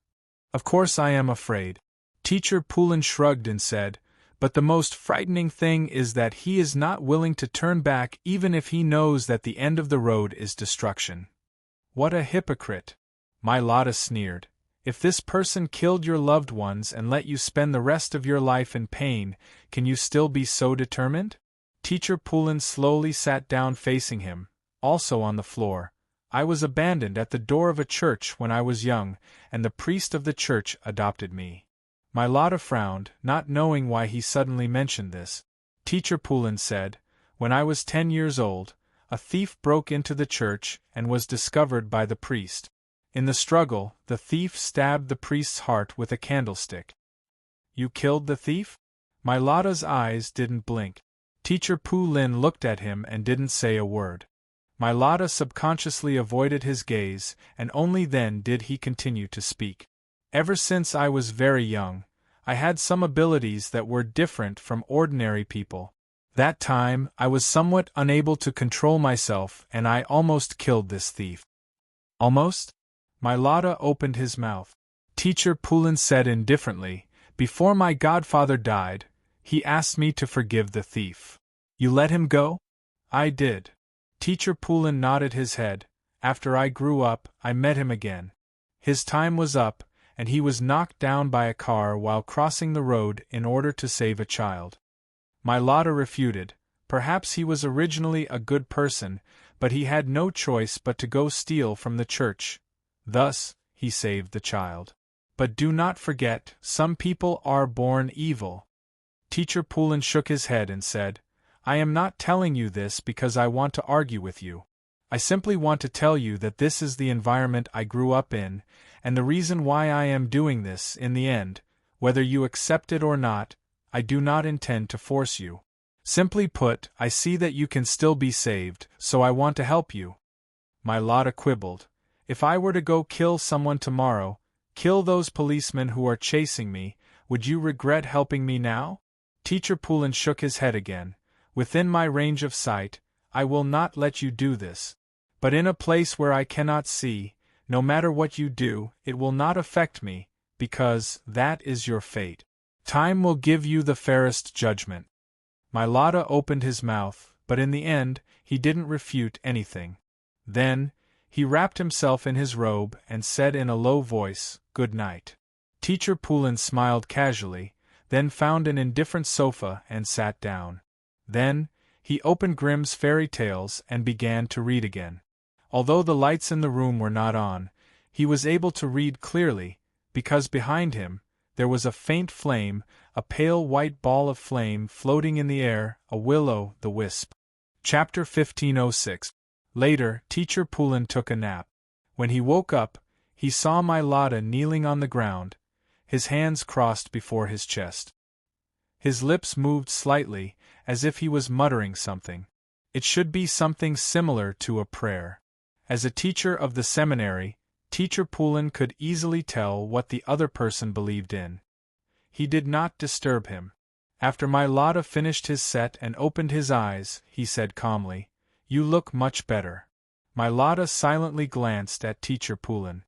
He suddenly said, "I need to stay in this small town for the time being." Teacher Poulin thought for a moment and said, "Why do you think I will help you with this?" My Lotta said expressionlessly, "I don't owe anyone anything. Besides, you can't just stand by and watch, right?" Teacher Poulin smiled slightly and did not say anything else. They quickly left. After eating something, Teacher Poulin gave my Lotta a simple change of clothes and a wig. Then, he brought him to a church. Teacher Poulin told my Lotta that he had a good relationship with the priest here. My Lotta could temporarily stay here for the time being. However, he could not eat and stay for free. He would need to do some chores. My Lotta thought for a moment and agreed. Perhaps compared to free help, he was more willing to accept this kind of thing with a price. "Don't worry, I won't do anything to this priest." When my Lotta said something that could be considered a guarantee, it sounded especially stiff. He was probably not used to expressing anything like this. In response, Teacher Poulin only nodded. He told him that if he needed anything, he could go to the house last night to find him. He would be happy to do something for him. Before leaving, Teacher Poulin prayed for a moment in the church before saying goodbye to the priest. He had to go to school. There were 2 classes in the morning. The second class just happened to be the new student's class. Teacher Poulin felt more and more that this new student was very interesting. He could not help but feel an indescribable sense of anticipation. When he left, my Lotta didn't come out to see him off. My Lotta hid in the back garden of the church alone, thinking about something. In fact, he thought that since the crystal given by the Lord God was lost, and he had strangely lost his power at this time, the only thing he could do now was to stay in this town. Because the crystal had once reacted, King of Hell was nearby. However, other than the mysterious expert who was wearing a black ceremonial robe and had killed 3 of his companions, my Lotta had successively encountered the powerful old human mage, Uncle Bick. Last night, he had also encountered the inhuman Teacher Poulin, whose abilities were unknown. Wasn't it said that the Inhumans, in the modern world, kept a low profile? What kind of luck did he have to meet 3 in such a short period of time? Could it be that these people are actually here for Hell King? Are they all from the Magician Association? Uneasiness makes people suspicious. My Lotta gradually became deeply worried about the unknown future of his position. "Can you help me clean the courtyard?" The voice came from the church priest with a kind smile on his face. At this time, he was slowly walking over with a broom in his hand. My Lotta blinked his eyes. He really wanted to set this place on fire. "I have already applied for leave. I applied for a month's leave. When are you going to leave?" Before the class started, Claudia mysteriously stuffed a small note into the hand of Boss Luo, who had just sat down. This female student probably had a swift and decisive personality. But to apply for a month's leave in one go, it surprised Luocio. Boss Luo thought for a while and started to play the small note game with Claudia in class. How long do you need to prepare, boss? The shortest is 1 day. I need to pack my luggage. Also, I need to go and exchange some foreign currency. I also need to find a place to stay, so 1 day is the shortest. Also, we need a translator, Claudia. You just need to prepare the luggage, I will prepare the rest, boss. Are you trying to woo me, Claudia? The tone suddenly became strange. Boss Luo looked at the note and subconsciously looked around him. He thought for a while before continuing to write. No, boss. Then we need 2 rooms for the whole trip. I will calculate the final expenses of this trip with you when I come back. All the expenses will be on me, but you have to pay for it first, Claudia. Okay, boss. The game of passing notes had come to an end. Teacher Pu Lin, who was in the middle of a lecture, passed by Claudia's seat and casually tapped her table twice. Claudia was so frightened that she hurriedly lowered her head to look at her textbook. Pu Lin smiled and then glanced at Luocio intentionally or unintentionally. The boss met the teacher's gaze and smiled slightly. Pu Lin shook his head, rolled his eyes, and continued to teach. There is a question. It is commonly believed that God is omnipotent. The question is whether God can create a rock that he can't move. The question itself, can it be used as an argument to deny the existence of God? Student Claudia, your answer? The top student who had just finished passing the note didn't know what Pu Lin had said before. She could only hurriedly stand up, lowered her head and crazily flipped through the textbook. Finally, she found that the textbook didn't mention this at all. She could only nod and say with certainty, of course it can. Since God is omnipotent, how can there be a rock that he can't lift? Pu Lin just smiled and waved his hand, signaling Claudia to sit down. He then looked around and asked, is there anyone else who has a different opinion? All the students shook their heads. Pu Lin still didn't say anything, he just walked slowly between the seats. Finally, he came to Boss Luo's side, looked down at him, and asked with a smile, you think so too? Boss Luo just shook his head. Pu Lin asked curiously, why? Boss Luo answered, the omnipotent God can create a rock that he can't lift. Pu Lin looked at everyone and said indifferently, if he is omnipotent, why can't he lift a rock? Boss Luo said indifferently, I don't know, but God can, because he is omnipotent. Because you don't know how he does it, but he can. So what you need to wonder is how he does it, not why he can't lift a rock despite being omnipotent. So? Pu Lin's eyes lit up. Boss Luo raised his head and said, please call God here. Teacher Pu Lin smiled. The students were more or less surprised, but the more surprising part had yet to come, because Teacher Pu Lin directly said at this moment, I like this answer. This semester, I'll give you 1 credit for this course. Oh, did Professor Pu Lin make an unspeakable deal with the new student? It was impossible for outsiders to know if there was an unspeakable deal between teachers and students. The students here didn't seem to be very interested in gossip, they preferred to socialize with each other. It was lunchtime again, and a lazy atmosphere filled the campus. Today was the first time Professor Pu Lin came to the newly opened, newly established activity club, a Butterfly Society. He didn't find the sudden appearance of the Butterfly Society and the exquisite layout in such a short time. As a group of people with special abilities, they always had a way to do things beyond the knowledge of ordinary people. This place is very special. Professor Pu Lin sized up the layout in the activity room and joked, it's like walking into another space. Boss Luo said, this may be another space. Grandmaster Pu Lin smiled and said, in that case you will be even more terrifying than I imagined.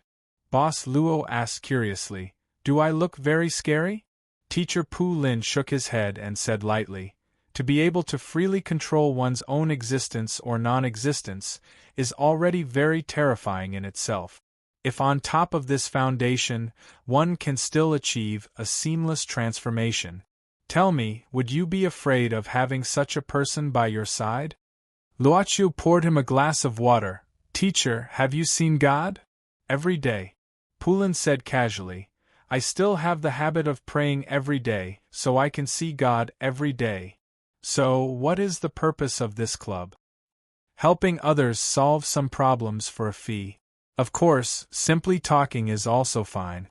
Boss Luo added, as long as you are here. Pulin asked curiously, can I join too? As long as you need it. Luochu smiled. Anytime. Teacher Pu Lin lowered his head and pondered for a moment. Soon after, he shook his head and said, I think I suddenly heard a tempting voice. It seems that this might really be another place. It might not be a good thing to stay here for too long. Luochu didn't say anything, just closed his eyes as if he was resting. Professor Pulin didn't feel bored. He took out a fairy tale book and began to read quietly. Only the sound of pages being flipped could be heard occasionally. Pulin suddenly let out a chuckle. Luochu slowly opened his eyes. Pulin looked at him and smiled. I saw an interesting story, do you want to listen? Luochu nodded. Pulin cleared his throat and said, one day, after the farmer and the moneyman died, they came to heaven at the same time. Heaven opened the door for them, and let the moneyman enter first. He heard beautiful singing and laughter from inside. Even through the door, the farmer could feel the happiness inside. After a period of time, the door of heaven opened again and let the farmer in. The farmer walked through the door of heaven with an unusual yearning, but he didn't get the warm welcome he expected. The treatment wasn't bad, but compared to the moneyman's treatment, he couldn't help but feel disappointed. So he found God and asked him why there was such a difference in heaven. What do you think God answered? Boss Luo shook his head. What did God answer? Grandmaster Plin said, God said, because of people like the farmer, there are people coming to heaven every moment. But people like the moneyman, he is the only one in 100 years. Boss Luo smiled. Teacher, do you like to read fairy tales? Pulin said, I don't know why, but I feel that fairy tales are more interesting than other reading materials. Maybe it's because from the beginning, the things written in fairy tales are closer to the truth than the long-term academic research. We get close to it when we are young, then get away from it. As we grow up, we start to pursue it again. Boss Luo asked, what happened to the farmer? Pulin was startled, then shook his head and said, it didn't write, it ended. This is probably the disadvantage of fairy tales, they are too ideal and unrealistic. Just like how it wrote that Snow White lived a happy life, but it didn't mention the trivial things after her marriage with the prince. Maybe the princess and the prince didn't get along well after marriage, and the prince might have cheated on the maid? Boss Luo didn't react much to Pulin's sudden humor. Pulin shook his head. Stories have endings, but life has no endings. But life wants an ending. But the ending is the same, death. Boss Luo suddenly said, death is the end? In theory it is. Pulin said seriously, but in fact, it's just the end of a reincarnation. After reincarnation, it's a new reincarnation. Do you know? When the world develops to a certain extent, it will enter into destruction, push everything down, and then develop again. Boss Luo said indifferently, Teacher, are you talking about the flood that washed the world? Pulin shook his head and said, no, even during the flood that washed the world, it still left the ark, the fire of civilization. The real destruction is when everything is completely destroyed, leaving nothing behind, so that civilization can develop again from a new perspective. The world is restarted. Boss Luo was silent. This part of understanding was not something that could be grasped simply by living in the subworld. Unless one experienced it personally, unless one observed it from the outside. Or rather, from some other source. At this time, seeing that Luochu was silent, Pulin said slowly, why, you don't believe it?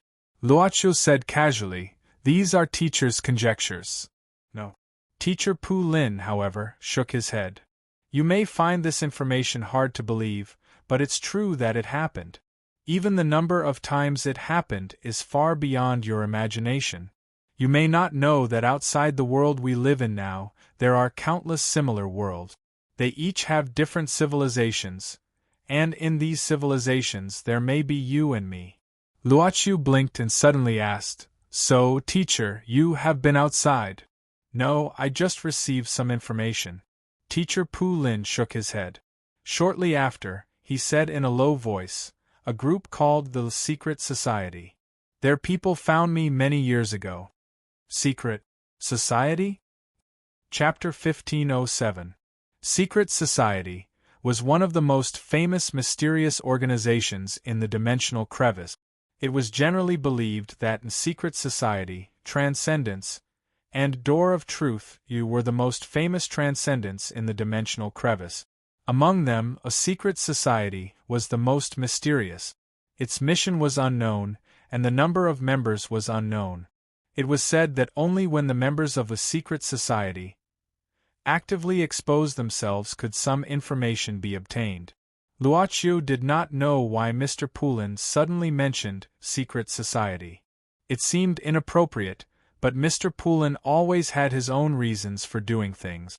As for whether the reasons were reasonable or not, it was up to the individual to make sense. From the name, it seems to be a very mysterious organization. Boss Luo smiled. So, this secret society comes from another another world? He wanted to know how much Teacher Pu Lin knew. There were too many illogical places in the subworld 003 that he was in, as well as many traces that it had been altered before. It was possible that it had been altered by the previous owner of the shop. But this was not something that was unexpected. Boss Luo had changed the history of this subworld more than once. Especially the last time, if Araya had any emotions, he would have exploded. Did you see that? The script. TSK. Something like that. So, since Boss Luo had done this, he naturally had no right to blame the previous owner for doing the same, right? Luoqiu could know this because of the shop's uniqueness. After Transcendence left the subworld, they would naturally know about it. But if they could know about it in the subworld, there would not be many people in the subworld 003. Luoqiu imagined that Kelowna Shinryu would know something, but at most, he would treat the outside world as a larger whole, similar to the heavens mentioned in the myths of Kelowna. He would not associate it with the problem of countless subworlds. The owner of the Radiance Tower of the Magician Association probably knew about it.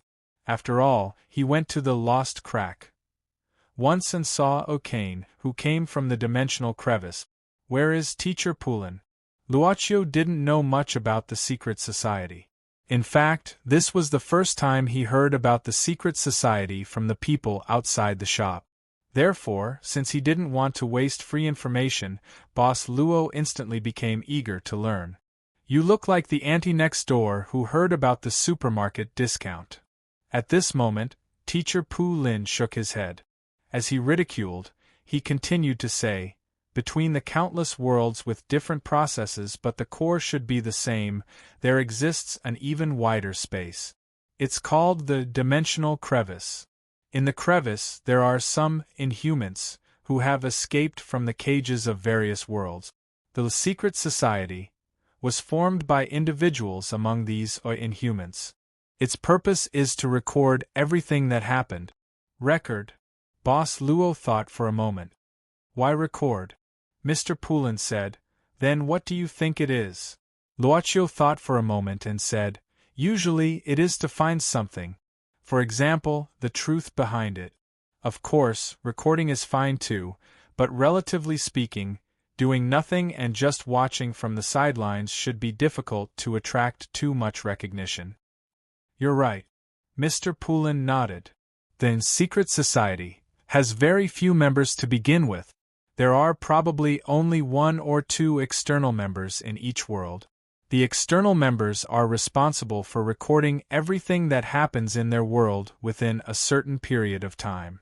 When they die, the official members of the secret society will descend and take away this part of the record. At the same time, they will choose a new successor. Of course, the original recorder can also recommend. So, teacher, you are the recorder. Luaccio looked at Mr. Poulin. Responsible for recording everything that happens in this world? Mr. Poulin shook his head. No, I am not. They did find me, but I rejected them. Originally, they needed to erase this part of my memory, but they failed. I made it look like they succeeded. They probably underestimated my ability, so I still have the memory of talking to them. Of course, because I rejected them from the start, I don't know much. They probably won't let you do this for free. The conditions might be very good. Luaccio smiled and said, You rejected them. Don't you feel that it is a pity? I am not interested in what happens outside. Mr. Poulin shrugged. I will not die. Even if the world reboots, I will not die. I know this very well. It is like a piece of knowledge buried in my consciousness. So, I will know sooner or later. Teacher, why are you telling me this? Luaccio asked curiously. Mr. Poulin said casually. After they left, they implanted a thought in me, that is, to find a person who can be the successor. Of course, this thought was later sealed by me. But I feel that since I have rejected the other party, if it is convenient, it is not impossible to find a new candidate for them. After all, I have obtained some impressive information for free. So, I should do something to achieve a balance. Teacher, you plan to choose me? Boss Luo blinked. That's right. Mr. Poulin nodded. Boss Luo was surprised. Logically speaking, I didn't have much contact with teacher. Even short, what makes you think I can do it? Intuition. Mr. Poulin answered casually. My intuition tells me that you are very suitable for this. Probably because your personality is more like the member of the secret society I met who came to collect records. On the other hand, I feel that your ability to control your own existence is very suitable for this. If you are willing, I think that the 3 measurements of the female students in the school will no longer be a secret to you. That kind of ability is not used to peek at the 3 measurements of the female students.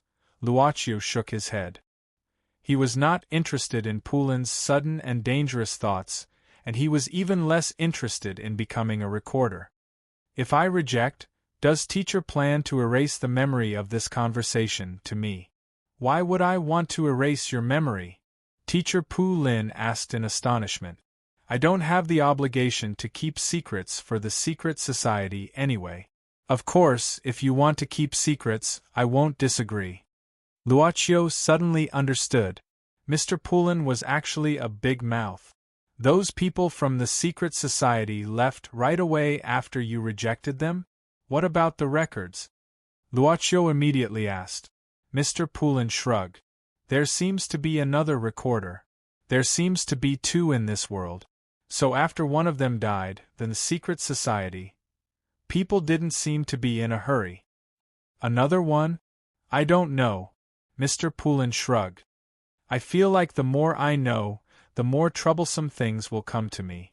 I said before, it is easier for my ability to lose control. It is safer to be in a stable state. Luaccio said calmly, It may be more stable than you think. It is just an illusion.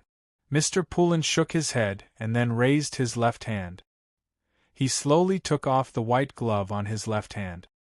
His palm was pale and bloodless, as if it was made of white jade.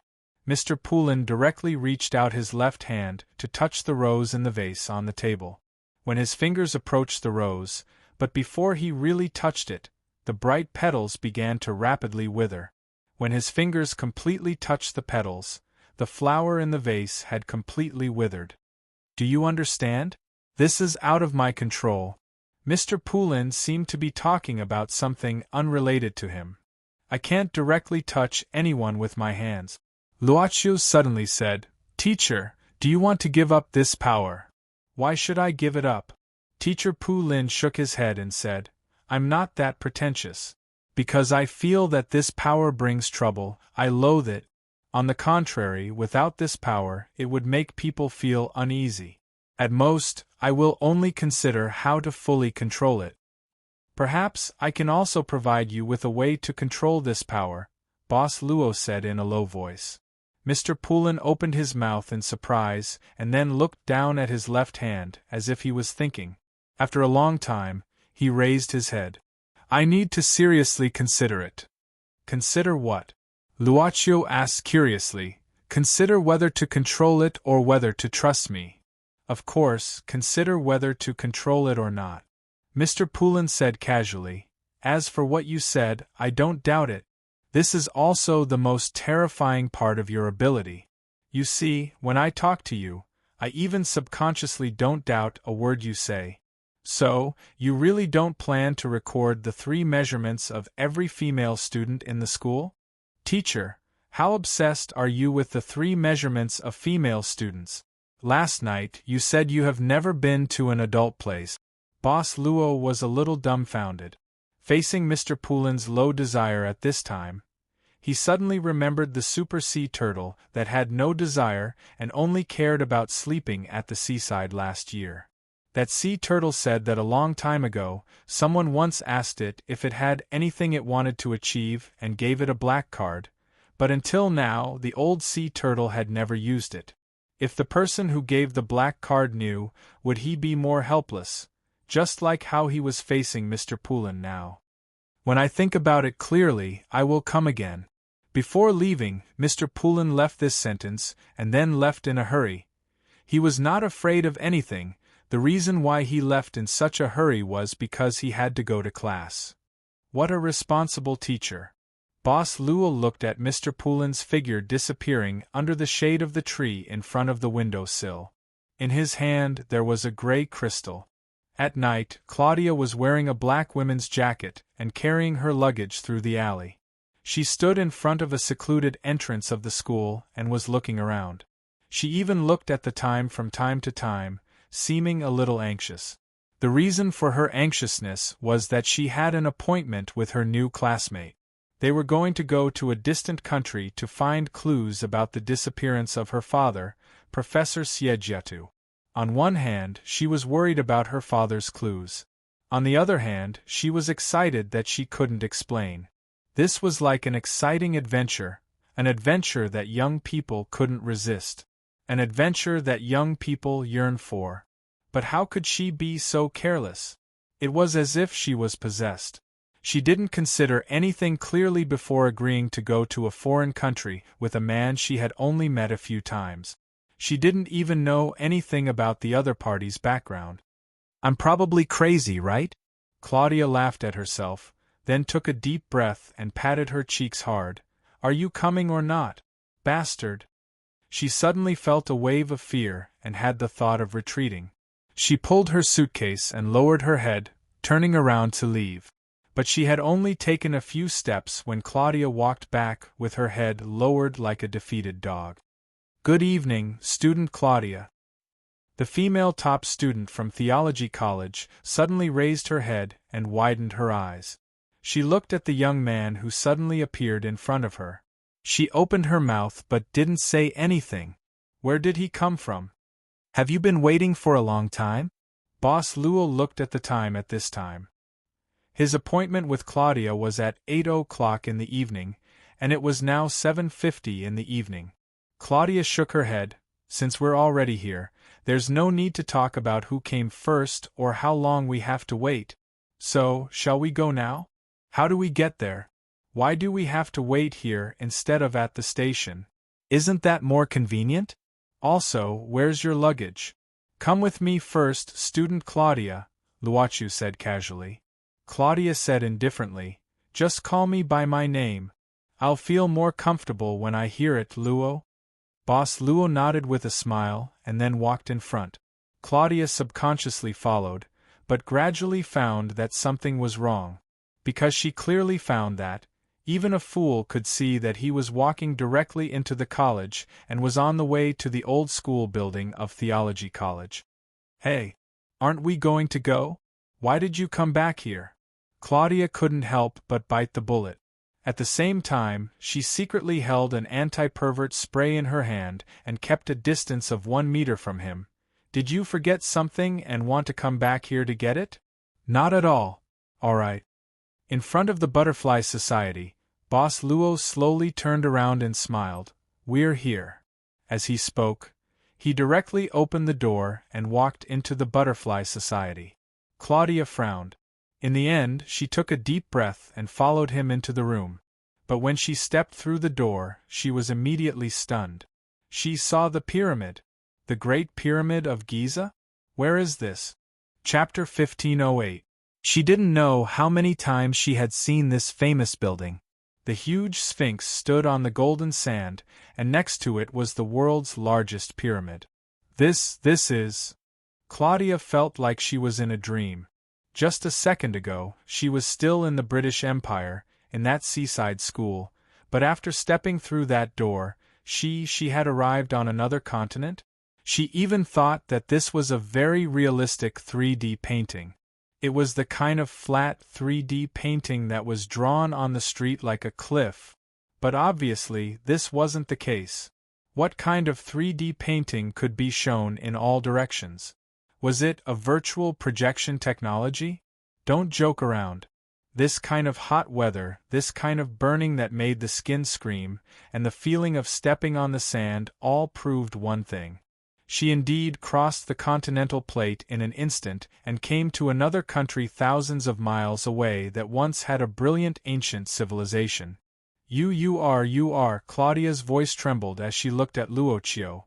She was so shocked that the pepper spray she had secretly hidden in her hand dropped to the ground. Boss Luo glanced at the thing that Claudia dropped. He waved his hand as if he had never seen this kind of thing before. It's called the critical gate. You just need to set a coordinate, and it can connect two different coordinates. It's quite convenient. Claudia opened her mouth. As Luochio waved his hand, she saw a door that was gradually disappearing. On the other side of the door, it was obviously the stairs in front of the Butterfly Society department. Claudia couldn't help but pinch her little belly. Ouch! Boss Luo walked slowly toward Claudia. This female student was shocked and stepped back subconsciously. She said with cold sweat, what do you want to do? Kill me? Luochio, why do you have this kind of idea? Claudia hurriedly said. If what I experienced wasn't an illusion, then it means that you have mastered some methods that are far beyond human knowledge. This should be some kind of space technology. Although I can't explain it clearly or even understand it, obviously, as long as it's an individual or even a country, it's obviously crazy to get this technology. And I, a small student, am obviously in danger now because I know this secret. So, isn't it normal that you want to kill me? Strictly speaking, this wasn't an official transaction, so Boss Luo didn't act like a normal customer. He didn't even know that he was being a little playful. He chuckled and said, Student Claudia, maybe I should. And it should be like what you said. No! The female student suddenly screamed and threw the suitcase in her hand at Boss Luo. You! Don't come over. I've learned Taekwondo and Karate. I know Kung Fu. Tai. I learned it from an old Chinese gentleman in the park. A big watermelon. Looking at Claudia's not-so-standard posture of a peacock on the yellow sand, Luochio thought of the old man in the park that she mentioned. For some reason, a ballad popped up in his mind. A watermelon is round and round, split it in half with a slash. You take half, he takes half. You don't want it That old man in the park should be the real deal. Probably. Sorry for scaring you. Boss Luo shook his head and simply snapped his fingers. Don't worry, you'll soon forget about this. Claudia's eyes immediately became vacant, as if she had become muddle-headed. However, this state didn't last for long. She quickly regained her senses. Where is this? Claudia's eyes gradually regained clarity as she looked around in confusion. The pyramid, Boss Luo said indifferently. After we got off the plane, we came all the way here. Did you forget that the person who sent us here just left not long ago? Yes. Claudia rubbed her forehead. I might be too tired. But why did we walk into the desert without any equipment? Boss Luo's fingers behind his back quietly snapped again. He looked at Claudia and smiled. Equipment? Aren't we wearing equipment? Anon? Claudia subconsciously lowered her head. When did this happen? Just now. Was it because it was too hot and I was hallucinating? She was wearing equipment suitable for walking in the desert, and there was also a backpack with supplies under her feet. Claudia squatted down to check and found that the things in the backpack were very tidy and sufficient. Yes, this was indeed her style of packing. Well, the supplies are indeed sufficient. Oh, when did 2 camels appear here? Claudia couldn't help but rub her head again. She felt that many things didn't seem to be like this, but it also felt like it was originally like this. She even gradually felt that these things that suddenly appeared were actually natural. Come on up. Boss Luo easily flipped onto the back of a camel and looked at Claudia casually said, You already know how to ride a camel now. Already know? Already know? When did I know? Oh, I know how to ride a camel. Claudia found that she easily flipped onto the back of a camel. Haha, it's amazing. She couldn't even remember where she learned how to control a camel. As for horsemanship, she learned it in the girls' high school when she was studying. This is probably the so-called understanding by analogy. Yes, it must be like this. Where are we going? Claudia skillfully rode the camel and walked side by side with Luocio. She quickly woke up from the various inconceivable reasonings and remembered the purpose of coming here this time: to find clues about the mysterious disappearance of her father, Professor Siejiatu, and to go to the site of Professor Siejiatu's original exploration project. Let's go to this place first. Luocio handed a small note to Claudia. She opened it and found a group of numbers with symbols. Claudia was stunned. Latitude and longitude? Where is this place? Boss Luo said indifferently, It's a place related to Golden Pupil. As for what we can find specifically, we will only know after we arrive at this place. Where did you get these coordinates? Claudia frowned. She should be the one to mention Golden Pupil to Luocio, but ever since her father disappeared, she had been investigating. Other than the name a Golden Pupil, she didn't know anything else about Golden Pupil. How did he know? He only knew about it for a few days, but he already found clues about Golden Pupil. A witch lady gave it to me. She had been in contact with a Golden Pupil before. If they are the same person, Boss Luo said with a smile. Oh, which witch? Claudia blinked and then shook her head. Suddenly, she felt that it was reasonable for a witch to appear. She pondered and said, I can't tell the exact location of the coordinates, but based on the latitude and longitude, it should be around here. Since the witch gave the coordinates here, and my father came here to investigate the ruins, Golden Pupil should be the same person. But how are we going to find Golden Pupil in this sea of people? Just keep walking, Luocio said in a very familiar tone. Something will probably happen on the way. How do you know? Claudia couldn't help but be suspicious. Ingwei often does this. Boss Luo joked and said, My physique is more prone to strange things. Of course, even so, it's not all bad. Claudia thought that it wouldn't be that easy.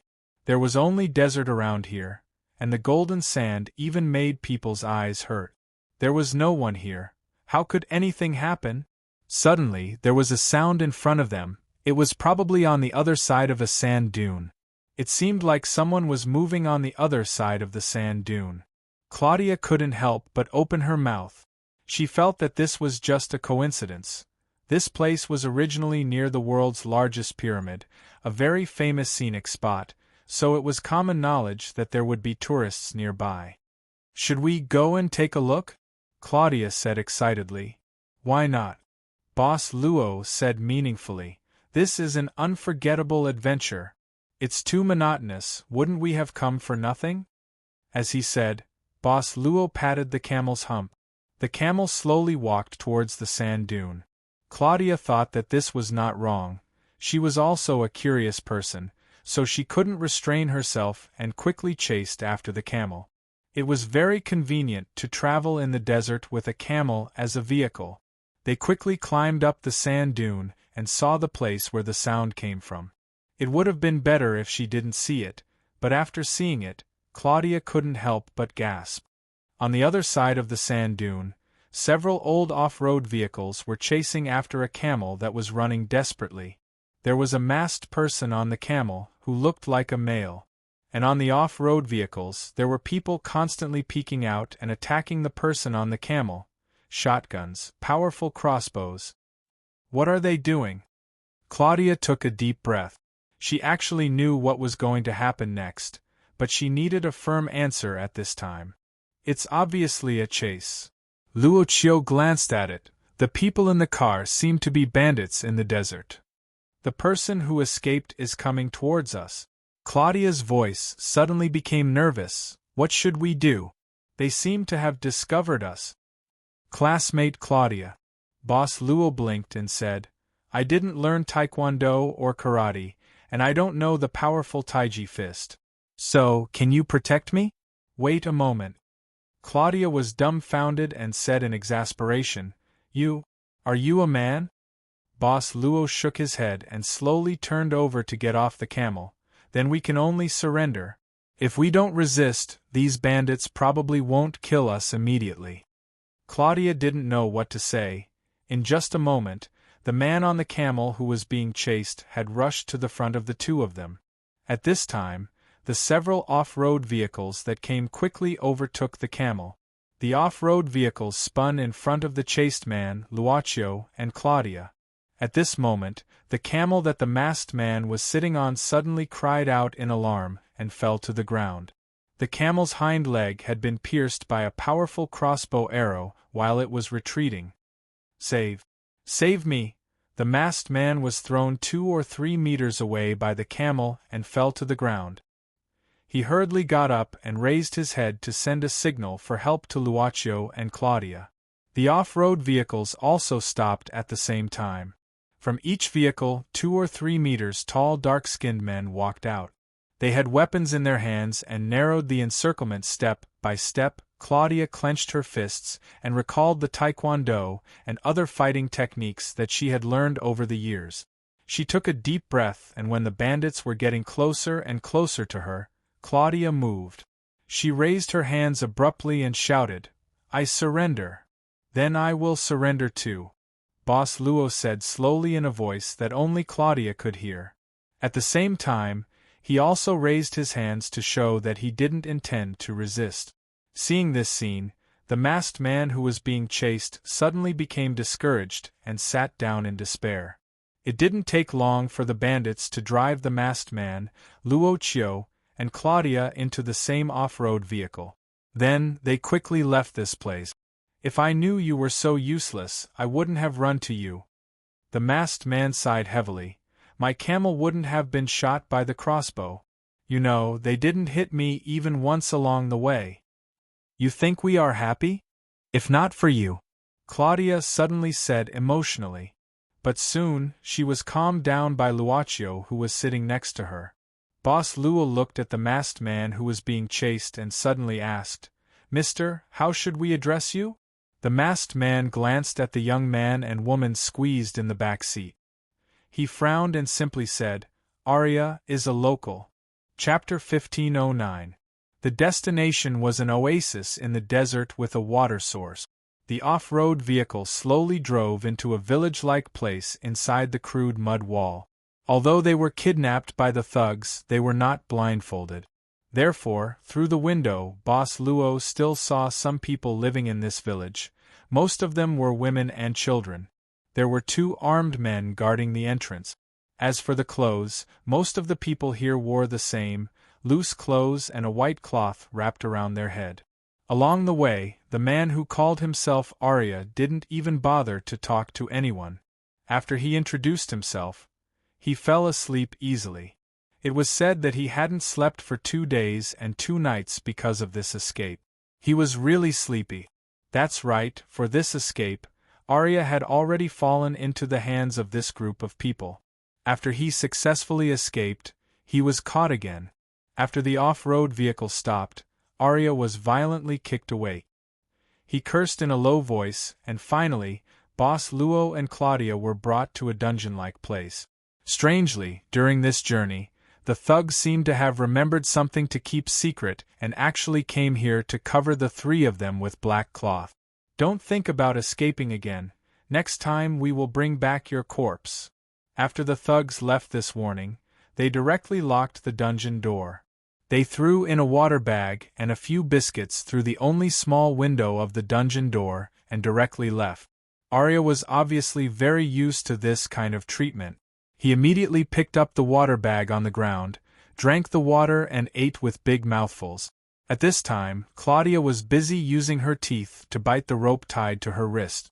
Why was the rope tied to the front and not the back? Probably because the thugs were very clear that if they did not use tools like metal handcuffs and just used a rope to tie people up, it was actually the same as not tying people up. There was always a way to untie the rope. These guys are too unprofessional. Claudia obviously thought of this point. After easily biting the knot on her wrists, she could not help but show an inconceivable or even confused expression.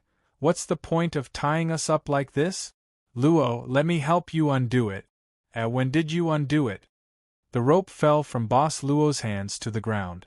He said slowly, their supplies are probably not that good, so they used this kind of rope. Of course, maybe they felt that it was okay to not tie themselves up. After all, normal people would have a hard time opening this big iron door. Claudia couldn't help but feel a sense of despair when she saw the only passage in the stone room.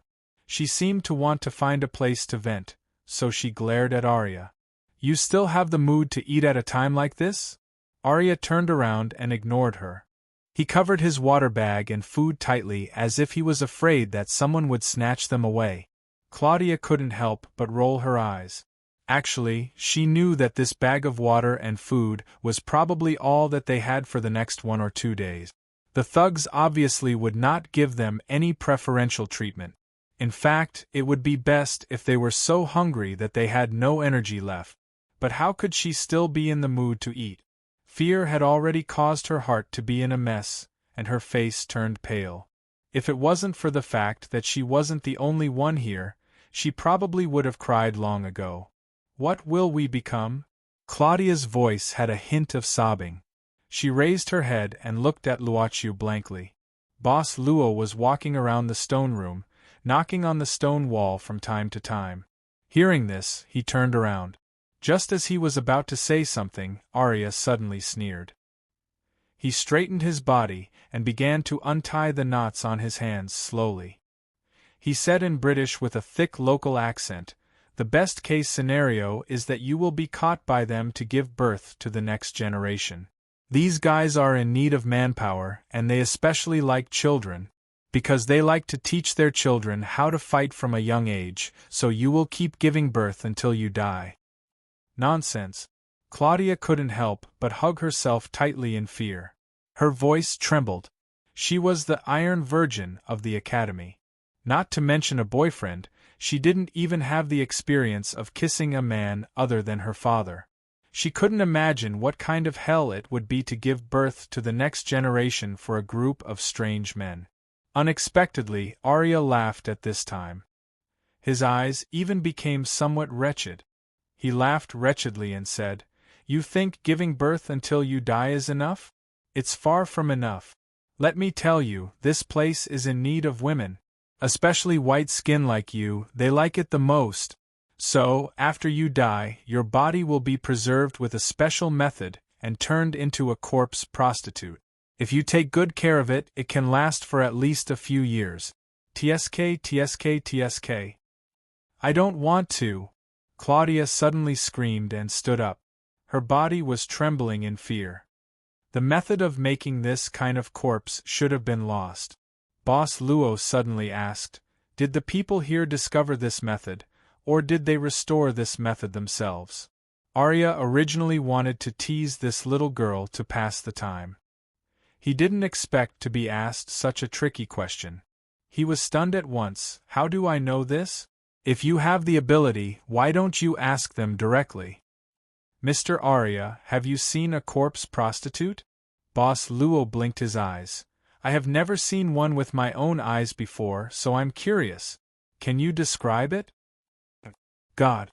At this time, Arya showed a painful expression. He patted his head vigorously and said as if he was wailing, I'm really unlucky for 8 lifetimes. Why do I have to meet guys like you who like strange things again? You guys? Luoqiu smiled slightly. Arya subconsciously said, I was originally a local guide, responsible for bringing people into the desert. Not long ago, I brought a guy here. Later, I was caught by these bastards and brought here. Sigh, I feel that I also smell the stench of Alto on you. You all look like people who don't know the difference between life and death. Hearing that Arya was a local and often brought people in and out of the desert, Claudia subconsciously glanced at Boss Luo. Her eyes suddenly lit up slightly. Luoqiu knew what she thought, so he looked at Arya and asked, Mr. Arya, you are a local guide, then have you accepted a job similar to being a guide for the archaeological team? Arya directly lay down, his hands supporting his head and his legs crossed. He yawned and said, There are so many people who want me to be a guide, how can I remember to hire so many? Why do you ask this?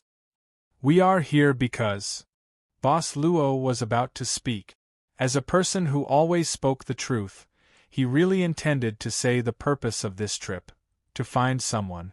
Unexpectedly, Claudia hurriedly interrupted at this time, We are also here for archaeology. We are about to graduate from university, so we want to do a course about the pyramid, so we came here.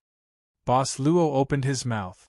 But he saw Claudia quickly walking over, pulling him back a few steps, and said in a low voice, My young master, can you be more careful? We don't know the background of this guy. Be careful.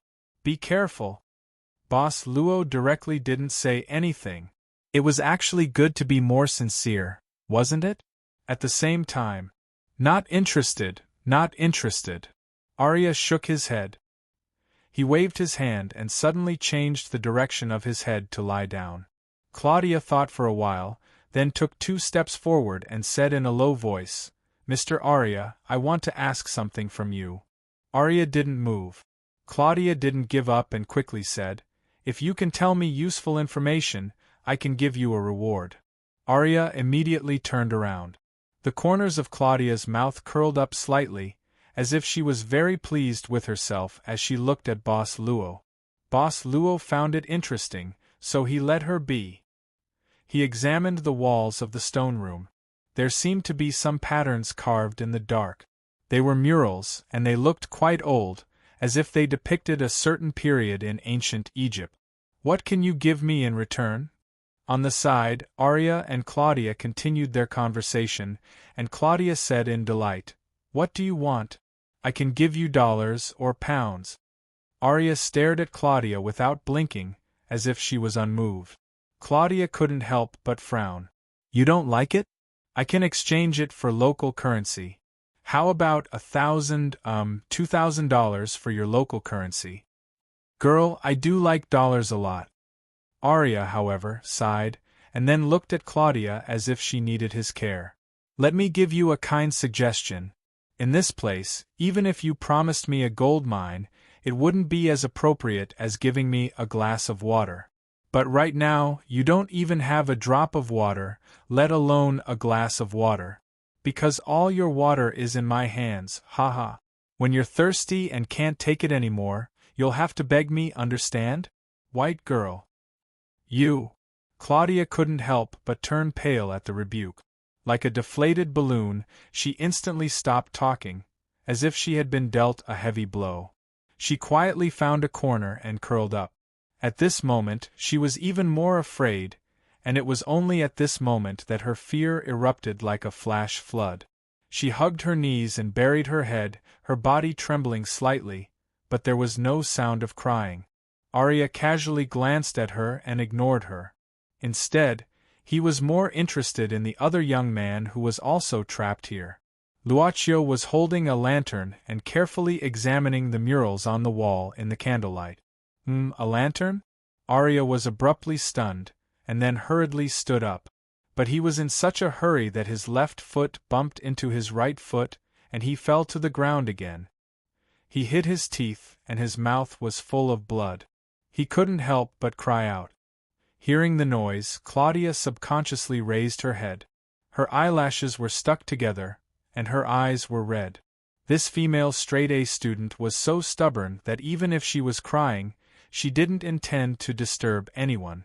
She quickly wiped her eyes, and when she opened her mouth, she found that her voice was hoarse, so she deliberately lowered her voice and asked solemnly, "What happened?"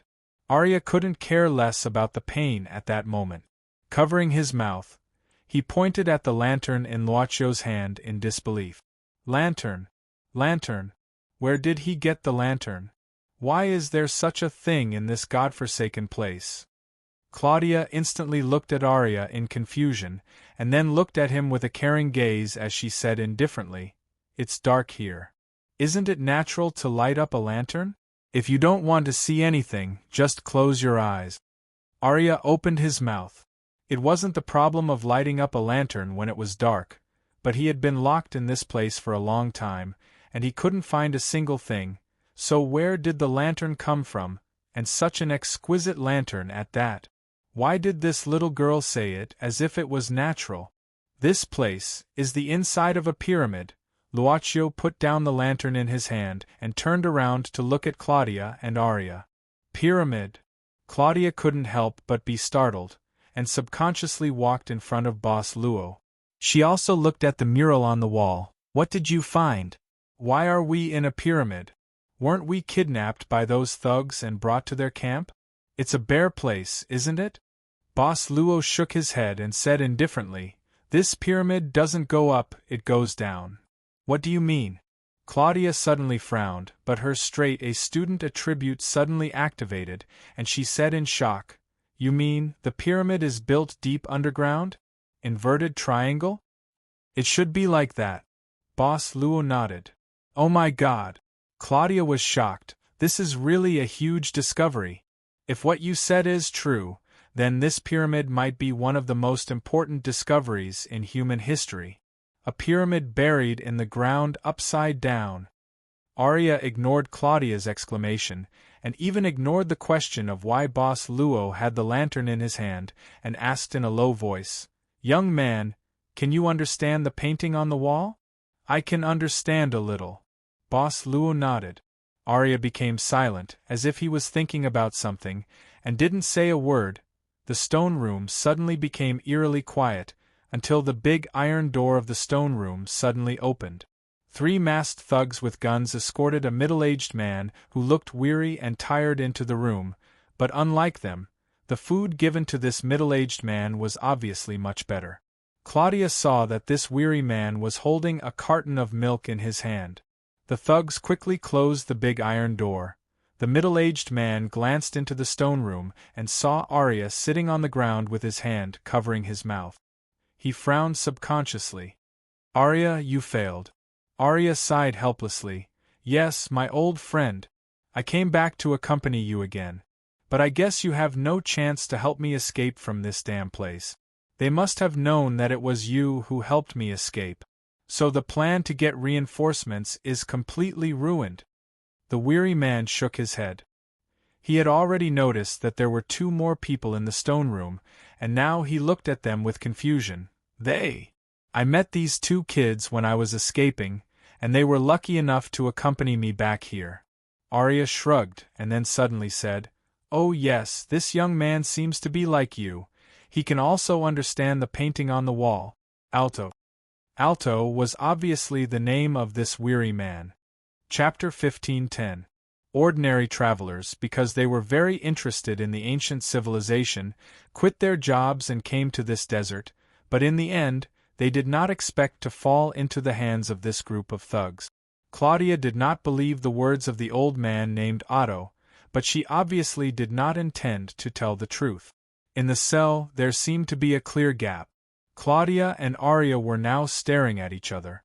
As for Boss Luo, He was discussing the murals on the wall with Otto. Claudia did not know when Lucio became so familiar with the man called Otto.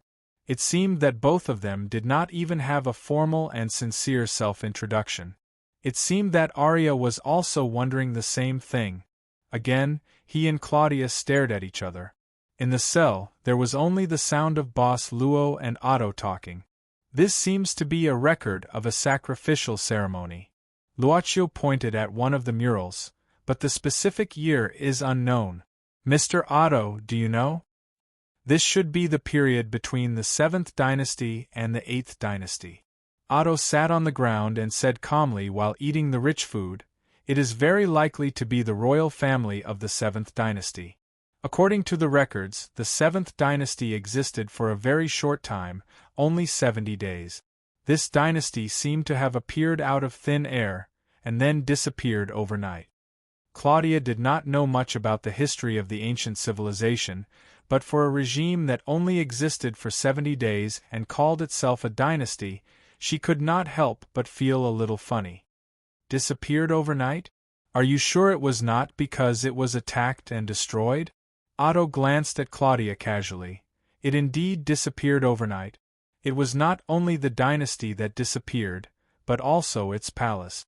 Legend has it that this palace was magnificent, but it disappeared overnight, leaving only sand. Claudia shook her head. The resources in ancient times might not be as plentiful as now. The so-called resplendent palace might only be as tall as a 3-story building now. The weather in the desert is constantly changing. The so-called disappearance overnight might just be because it was swallowed up by the storm. Otto didn't deny it, but he didn't confirm it either. He only said calmly, "Legend has it that the appearance of the 7th dynasty was because the king had obtained a treasure that could grant any wish. That was why a huge castle appeared in the desert. But because the king went back on his promise, everything he had was taken away by a mysterious power in the end. I speculate that the sacrificial murals carved here were most likely held by the 7th dynasty's king to atone for his sins." Atonement. Claudia shook her head. She couldn't understand most of these murals. The ones that she could understand were the ones that caught the attention of Lucio and Otto. Furthermore, she could roughly understand the meaning of this mural. A sacrifice to ask for forgiveness, actually using the people of the country as a sacrifice. How barbaric! At any rate, I didn't believe that a gigantic castle had appeared overnight and a royal authority had been established. Besides, this is just your wild guess, right? Aotos suddenly looked at Claudia and sized her up carefully. This made Claudia feel uneasy, and she subconsciously moved closer to Boss Luo. Boss Luo acted as if he didn't see it and asked curiously, "What is this mysterious power?" Otto shook his head. "I'm not very clear about the specifics. After all, the murals here are too old. Many of them have become blurry. The only things that can be deciphered are also incomplete. Currently, we can only confirm that the 7th dynasty did exist. Although the palace that disappeared couldn't be found, we found this place. Those people outside left Mr. Otto behind to let you decipher the murals on the wall?" Lucio thought for a while and said, "Other than here, there should be many similar murals outside, right? Did they stay here to develop this underground pyramid?" "This pyramid should have been buried, so it looks like it was built underground." Otto thought for a moment and said, "Their leader accidentally entered this place. In fact, over the years, they have been plundering everywhere and even capturing people. A large part of the reason is to go to the pyramid that is deeper underground. You are not the first to be captured. In the past 10 years, there have been foreign tourists who have been captured and brought to this place to carry out the difficult excavation work. Will we also be captured to excavate this pyramid?" Claudia keenly thought of something and her face turned pale. Otto said indifferently, "It shouldn't take long before someone will escort you to the place where you need to be excavated.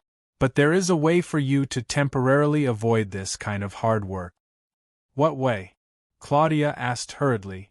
Otto pointed at Lucio and said casually, When their people come, you just need to tell them that you can read the murals on the wall and they will treat you well. Of course, if you are generous enough, you can say that you need this woman to be your assistant. Arya scratched his butt and yawned. Of course, if they are smart enough, they will definitely not agree to this request. Why? Claudia was angry when she heard it. Arya pointed at himself and said, "Because this is how I escaped successfully." Well, it was successful once. You. Claudia was so angry that her voice trembled. Arya laughed loudly. No one knew if he was always like this or if he was trying to find joy in this place. So, this place was first discovered by the people outside. Boss Luo wasn't very interested in the quarrel between Arya and Claudia. They want to find the mysterious power of the former 7th dynasty from this underground pyramid, so they have been entrenched in this place for at least 10 years. The situation is probably like this. Otto shrugged and said noncommittally, "I never said that they are looking for the mysterious power. It is very likely that they are looking for the wealth buried in the pyramid. If they can find the tomb inside the pyramid, everything inside will be treasures, right?" Boss Luo smiled faintly. "Mr. Otto has been studying for some time. I don't know if you have found anything. I have no obligation to share this information with you, all of you." Otto waved his hand. "Young man, there is no free lunch in the world. If you want to know something, you have to work hard. I have already given you the method." Then, Otto found a corner and hid in it. He didn't seem to be worried that others would harm him. In the blink of an eye, he was snoring soundly. "This guy, he is full of evil tricks." Claudia came to Boss Luo's side and whispered in his ear. "I don't believe a single word he said. What mysterious power, it must be something he made up on the spot. If there is such a thing, why would he say it so casually? If it were me, I would not tell anyone, it would be best if I found it myself." "True, false, we will know if we look for it here." Luocio smiled faintly. Claudia said unhappily, "How do we find it? Don't forget, we are imprisoned in this place where we can't see the light of day." Boss Luo walked directly to the big iron door, then stretched out his hand and pulled it. With a click, this iron door that was so heavy that it was estimated to be measured in tons was actually pushed open. What happened?" Arya suddenly jumped up. From the beginning, he didn't sleep but paid attention to everything in the cell. How did you open the door? They didn't lock the door before they left." Luocio smiled faintly and said, "Maybe they forgot." "I don't believe you." The lamp also appeared out of nowhere. Arya shook his head. He looked at the big iron door that was opened and the passage behind the iron door. His expression changed. Finally, Arya stood up and looked at Otto and said, "Oh, this is a revelation from God. He must be helping us in the dark, so if I don't escape now, it would be too impious." Otto opened his eyes and said, "I hope you can succeed this time, Arya." "You don't want to go with me?" Arya hurriedly said, "I promise we won't be discovered this time, and we won't be caught again. Otto, this might be our last chance. Or else, I guess I'll have to go deeper into the ground to excavate, and I might not be able to come out for the rest of my life, and I'll die of exhaustion here." Otto shook his head and said, "I don't want to leave this place for now. The murals here are very precious and have a lot of research value. I need to stay and protect this cultural heritage, otherwise this precious heritage might be destroyed by them. Arya, if you want to leave, now is the time. At this time they should be changing shifts, and this is the time when their guard is the most relaxed. Then I can't control you, old friend." Arya shook his head and instantly rushed out of the door. "Mr. Aotua, what do you think?" Boss Luo looked back at Aotua and suddenly asked, "Where should I start?" Otto suddenly took out a yellowed, square-folded piece of paper from his pocket. "This is the internal structure of the pyramid that I drew recently. If you want to leave, now is the time. This map should be able to help you." "Thank you, I'll make good use of it." Boss Luo nodded.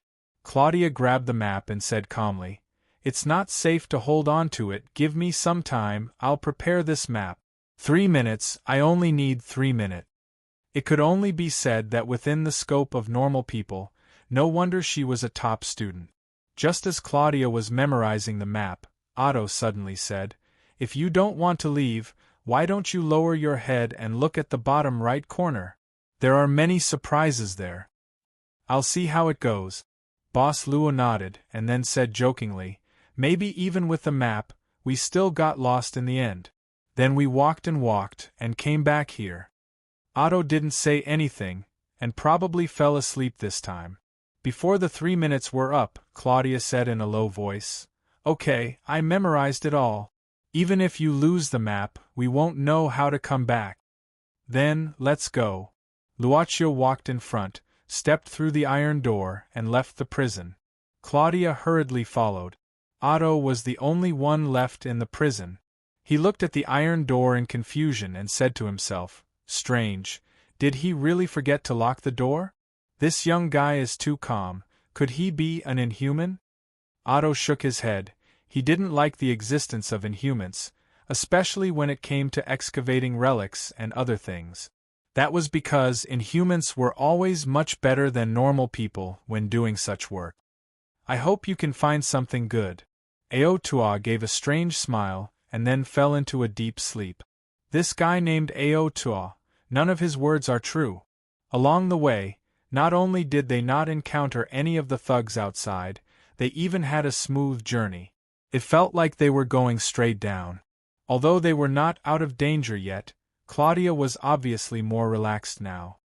Choosing to stay behind and deal with those thugs in order to protect the cultural relic. What an extraordinarily noble character. Wrong way. The way out should be this way. The way you're going is deeper. We didn't go the wrong way. Boss Luo looked at the map in his hand. This is the direction marked on the map. Claudia was stunned, then said in disbelief, "Wait, you're not really going to the place that guy said, are you?" "Why not?" Boss Luo smiled and said, "We're here to explore anyway." "No, it's too dangerous." Claudia shook her head fiercely. "Let's not talk about the fact that we don't know what's in this place. It's very likely that we'll meet those thugs on the way. I don't want to be caught." "Student Claudia," Boss Luo said softly, "you'll protect me, right? You've learned Taekwondo, Karate, and Taiji Fist, right?" "I'm just bluffing." "Oh yes, I know Taekwondo, Karate, and Taiji Fist." Claudia nodded, then folded her arms and pretended to be serious. "I'm amazing, I can fight against 10. You're so reliable." Boss Luo smiled and said, "Student Claudia." "Of course." Chapter 15:11. Claudia believed that she was really powerful and could take on 10 people at once. However, her fear and nervousness were real. Therefore, she said that she had to guard her back, so she hid behind Boss Luo, trembling as she followed him. "Speaking of which, Claudia, I don't think you've ever mentioned your mother." Luochu turned around and said, "After your father disappeared, your mother must have been very sad." "I don't have a mother." Claudia shook her head and said, "I'm an orphan. I was adopted by my father when I was young." "That's it." "I see." Luochu nodded. This also meant that the missing Professor Siejiatu had never been married. "What's your dream?" Boss Luo asked abruptly. This question was too big and abrupt, but he had the ability to not make the other person feel uncomfortable when he asked. "When I was young, I wanted to be an actress." Claudia thought for a bit and shook her head. She said, "But when you grow up, you'll realize that only knowledge can truly change your own destiny. So, if I have any dream, I want my name to be written in the International Mathematical Union." "The Fields Medal?" Boss Luo smiled and said, "That's a great dream." Claudia said, "Actually, this is too difficult. After so many years, only one woman has done it. Maybe it's just like what the research says, women are naturally less rational and logical than men." "Isn't there already a first female winner?" Luochu shook his head and said, "I know a lot of women. They're all much better than men." Claudia shrugged and said, "Thank you for your encouragement, but you don't have to worry about me. Even if I can't become an outstanding mathematician, I won't be poor. If I can't, I can still inherit my father's legacy." Boss Luo smiled and didn't say anything. However, he knew that Claudia actually didn't want to inherit this legacy. The British police hadn't announced the death of Professor Siegiatu. "What about you?" Claudia followed up with another question. Probably because she didn't like to be the one who kept answering, she wasn't as scared as before. She quickened her pace and stood beside Boss Luo. "What's your dream?" "I'll let you know if I find it." "Stingy." "I think we're here." Luocio stopped in his tracks. In front of him was a huge stone door with rocks falling down from above.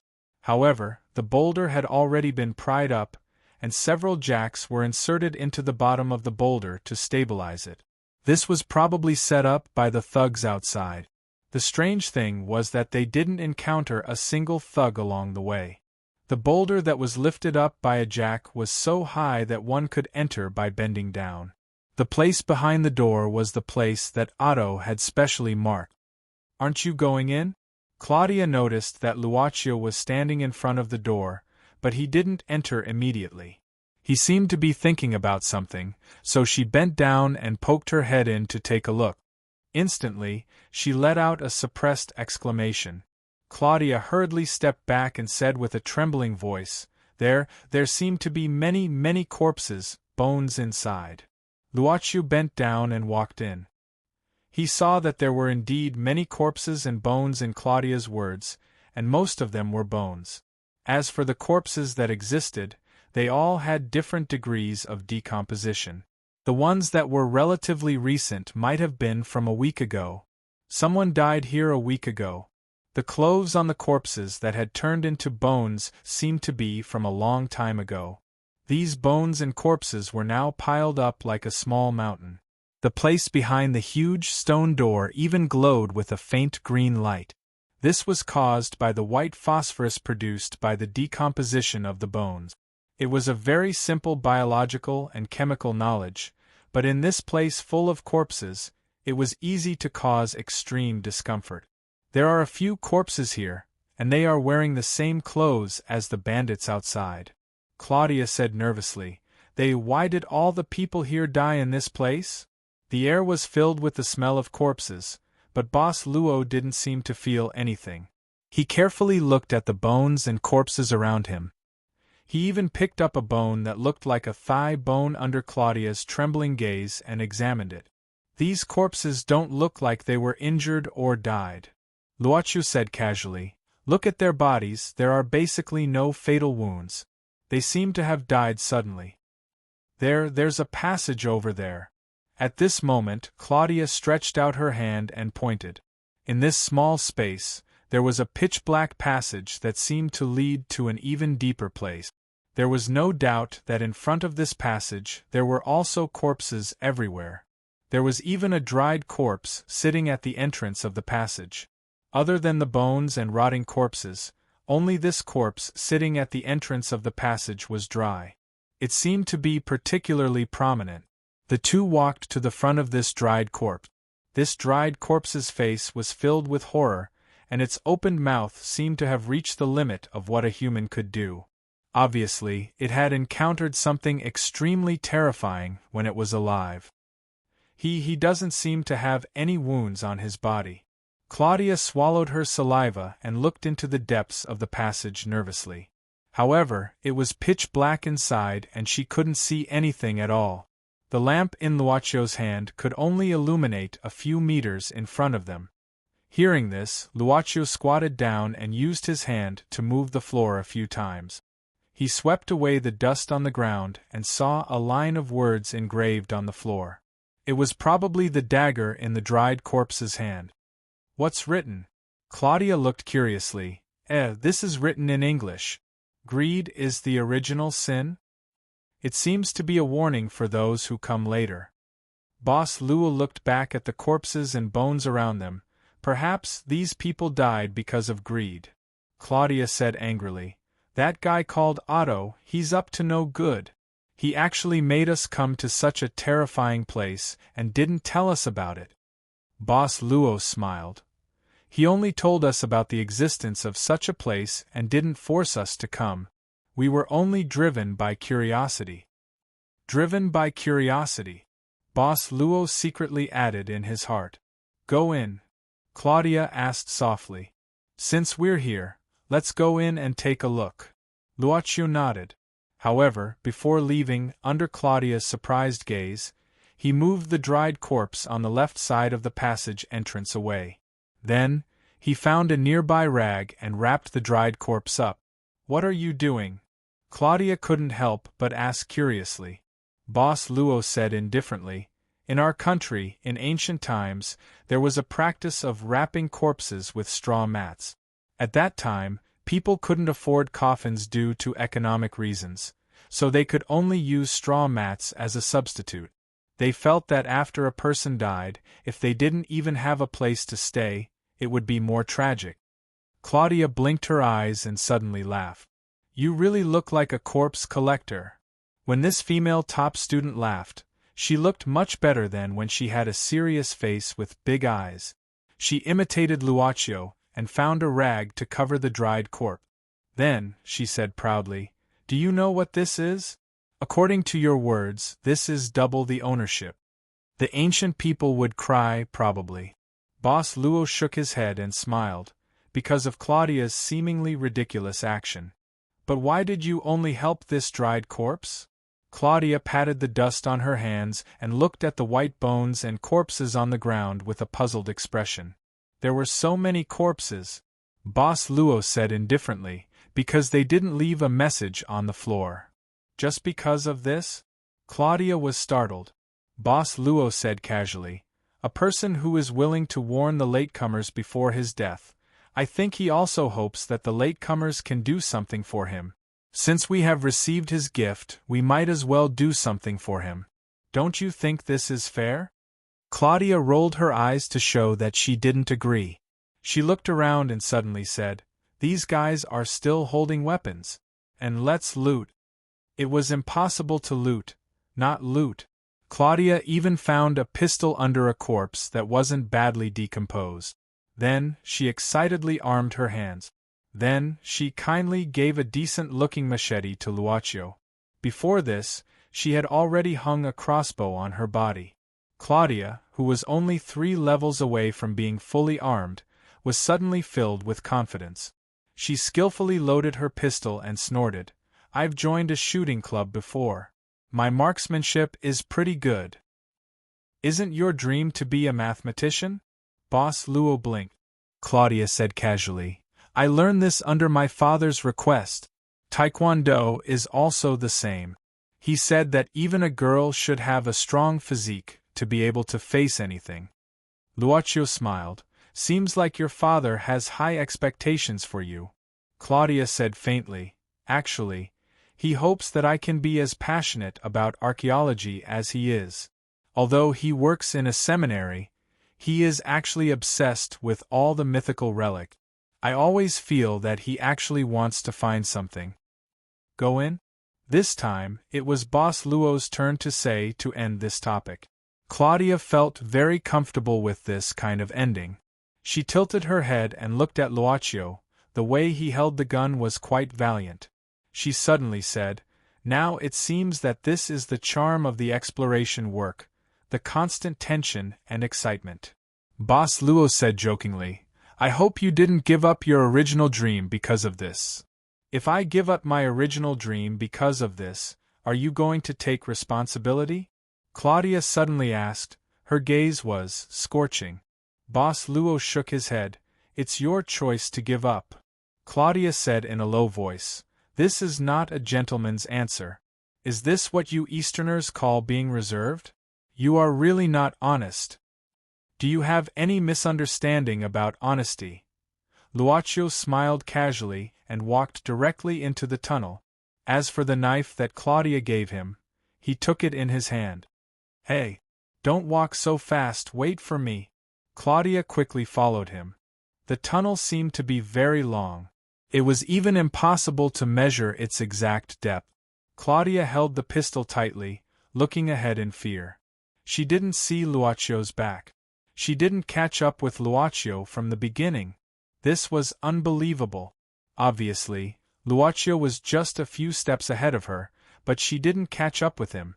She couldn't even see the light of the foreign lamp. Hey, where are you? Don't play pranks, okay? Claudia's heart was beating fast. I won't ask you strange questions. Don't play pranks, okay? Suddenly, the surroundings were bright, and a strong light made Claudia unable to open her eyes. Until a moment later, when her vision gradually recovered, Claudia saw a colorful world. This tunnel was filled with a huge amount of incredible wealth.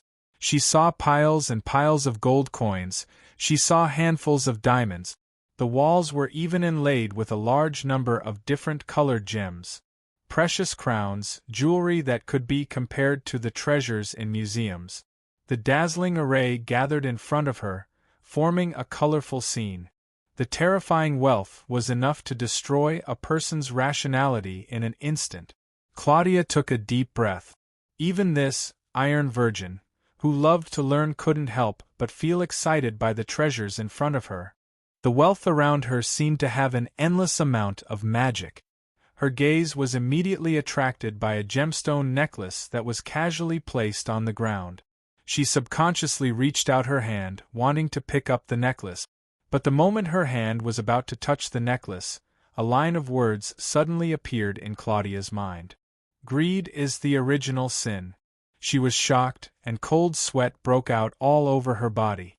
When she looked at the enchanted gem necklace, she inexplicably panicked. She couldn't help but stop and quickly ran deeper into the tunnel, trying not to look at the gold, silver, and jewelry on both sides of the tunnel.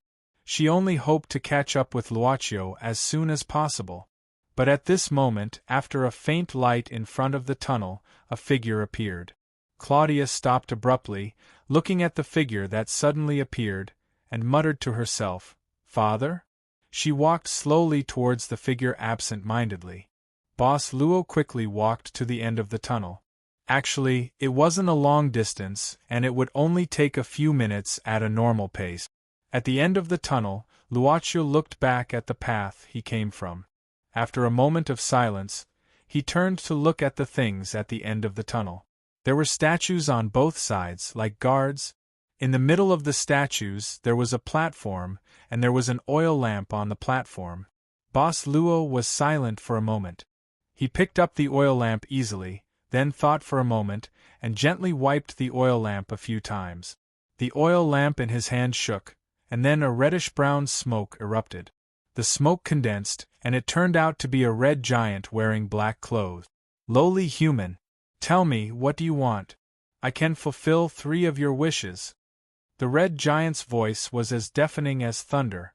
Boss Luo. Okay. Chapter 15:12. How is it, puny human? What's your answer?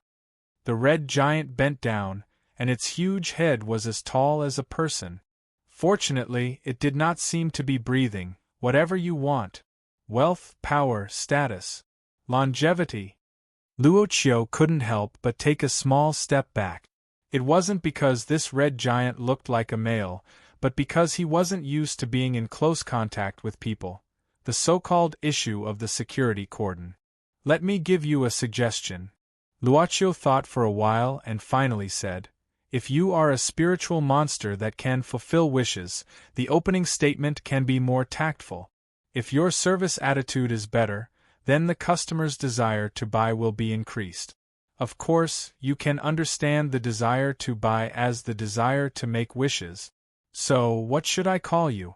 Mr. Giant or Lamp God? The Great Lamp God. The red giant glared at him. I have great power. I don't need to be polite to ignorant creatures like you who beg me because of greed. Don't try to get close to me and make me like you and be willing to do anything for you. The last guy who did that was crushed into dust by me. You just need to make a wish obediently. Well, Boss Luo looked at the red giant curiously and fell into deep thought. He had read about the story of the lamp god when he was young, so he had always been curious about one thing. Why are you so persistent to fulfill the wishes of the person who summoned you?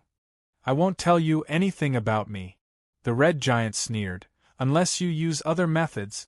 For example, make the first wish. Okay. Boss Luo nodded, then use the first wish. Why are you so persistent to fulfill the wishes of the person who summoned you? The red giant was stunned at once, and its big eyes widened a little. Its huge body that almost broke the room suddenly shrank to the size of a normal person. It frowned and said, "Are you really going to use the first wish like this?" Luochu said casually, "Anyway, I don't really need anything. It's not bad to solve a question that I have had for a long time. For me, it's almost the same as free." "That's what you said." The red giant looked suspiciously at the person who had summoned him, but he could not figure out what was going on. "You better not regret it. The number of wishes will not be restored once used up. Everyone who summons me only has 3 chances. I'm listening." Boss Luo smiled. The red giant frowned, but after a moment of silence it slowly said, "I need to fulfill 1,000 wishes for the person who summoned me before I can escape from this oil lamp."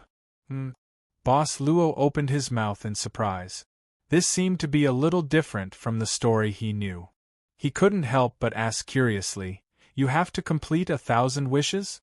What if someone wishes for your freedom?" The red giant said impatiently, "First of all, there is no one who is willing to sacrifice themselves to help others. Even if there is, this wish cannot be fulfilled, because this is one of the wishes that cannot be fulfilled." "What kind of wishes can't be fulfilled?" "Release me, or wish for more wishes, or wish for the same power as me. None of these are allowed." The red giant snorted coldly, "Other than that, there is nothing." "Okay, you've used up the first wish. Hurry up and fulfill the remaining 2 wishes. I want to wait for the next qualified person to come." "Really, it's been so long and only one qualified person can summon me. What is that guy doing?" "That guy?" Boss Luo blinked curiously. The red giant continued to smile coldly. "The second wish." Luochu nodded and said simply, "Okay, tell me." This time, the red giant was stunned for a longer time. It looked at him with more suspicion and asked uncertainly, Are you sure you want to use up the second wish without considering anything else? I said before, you can't regret a wish you made. Wouldn't it be better for you if it's a simple and easy wish?" Luochu smiled and said, 1,000 wishes. 2 of them were easily fulfilled. I didn't even need to use any power." "Idiot." The red giant shook its head. The last guy, even after making the 3rd wish, he still wasn't satisfied. I've seen through his greedy nature. Oh, he was an honest guy before he got the magic lamp. It's a pity that he changed in the end. But it doesn't matter anymore. Anyway, I told him that if he wanted to fulfill more wishes, he had to find more qualified people to summon me. Boss Luo lowered his head and thought for a while.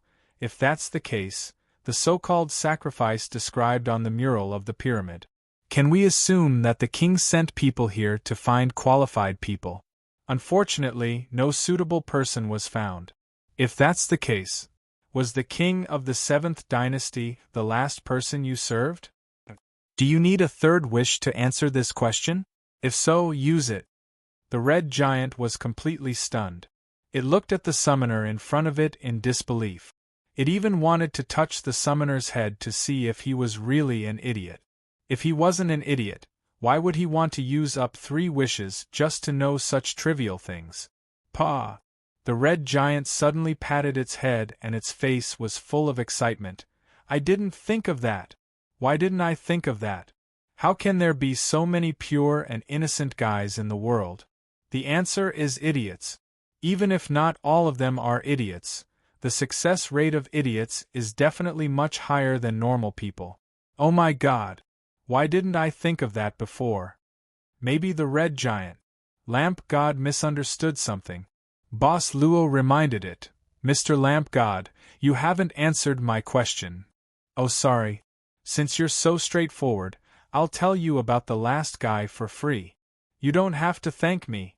The Red Giant's attitude suddenly became much better. Yes, the last guy made 3 wishes to me. One was to become a king. This guy was very smart. After becoming a king, he could get power, wealth, status, and beauties. It was equivalent to combining several wishes into one. Then, he made a second wish, which was to wait for immortality. I gave him a lifespan of 5,000 years. Later, he made a third wish, which was that his queen could also have immortality like him. The Red Giant stopped and sneered. Then the queen died. Immortality doesn't mean immortality. Therefore, when he wanted to make a fourth wish to revive his empress, he could only look for a new suitable candidate. Why, didn't the guy who let you find this place tell you this? Boss Luo just shook his head. Forget it. The Red Giant thought at this moment and said, after all, so many years have passed. That guy might have died in the hands of others. But it doesn't matter. Human, do you want more chances to fulfill your wishes? Let me tell you, I still have nearly 500 wishes to fulfill. You just need to follow the method I teach you and you can easily get these 500 wishes. This lamp god, this story was really different from the stories he heard when he was young. What method? The Red Giant said excitedly. You need to find more people like you. Oh, I mean, you need to find those people who are born fools and let them pass the test. Then, you can get me and let the fools help you make wishes. This way, you only need to find 100 fools and you can get 500 wishes. How is it? Isn't it simple? Don't be afraid, this problem is hard to solve. Don't you have a third wish? You just need to make a wish to become a king, then you have enough power and wealth to do it. Next, you can make a wish for immortality. Wish for your lover to live forever. Wish for more and more. 500 wishes. Think about it, you can get the whole world. Boss Luo shook his head. Under the Red Giant's stunned gaze, he put the magic lamp back on the table and shook his head. Sorry, I don't have any wishes to fulfill now. So, I might not be able to help you. Let the next qualified person help you with this plan, Mr. Lamp God. He really put it back. He really put it back. And when he put it back, it was slightly off. Boss Luo even moved it back. The Red Giant's jaw almost dropped. He said in disbelief, Are you crazy? Do you want the 500 wishes? Do you want them? Come back. Wait, don't go, you still have a third wish. You still have a third wish. Boss Luo said, Actually, I wanted to use the third wish to ask questions, but you seem to be more generous, so I know most of what I want to know now. You. The Red Giant suddenly became agitated. You can't leave like this. I have waited for so many years, so many years. At least, make your third wish. Luochu said indifferently, Since you have thought about how to fulfill the 1,000 wishes quickly, you just need to wait for the next qualified person. I think the next person will be very interested in your suggestion. And maybe the next person will come soon. The Red Giant looked at the back of the summoner, the new master who was about to leave. He suddenly became anxious and rushed out. However, his body could not be too far away from the magic lamp. At the entrance of the passage, black chains appeared on his body and tightly bound his body. Anything will do. You just need to make a wish. Don't go. The Red Giant was no longer as majestic as before. He was anxious like a person who could not get to the washroom when he had a stomachache. Wait, I'll tell you. I'll tell you. Listen carefully. If I don't fulfill your wish, the next person will not be able to summon me. That was an urgent, innermost need. It crazily attacked a certain transaction mechanism. Boss Luo suddenly stopped and slowly turned around. After looking at the Red Giant, he said indifferently, Mr. Lamp God, you want me to make a wish for you, right? Yes. The Red Giant saw a turning point and quickly nodded. He said quickly, But I suggest you make a wish that is more realistic, like becoming a king or something. After all, you helped me think of this method, So I'm happy that you are the one who can fulfill the 500 wishes. I understand. Luocio nodded. Then, Boss Luo waved his hand.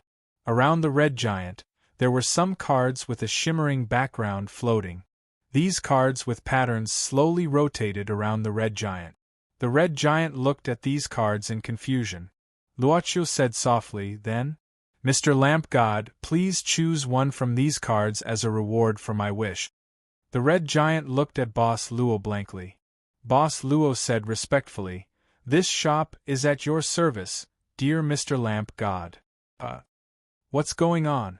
The red giant opened his mouth subconsciously. What are you doing?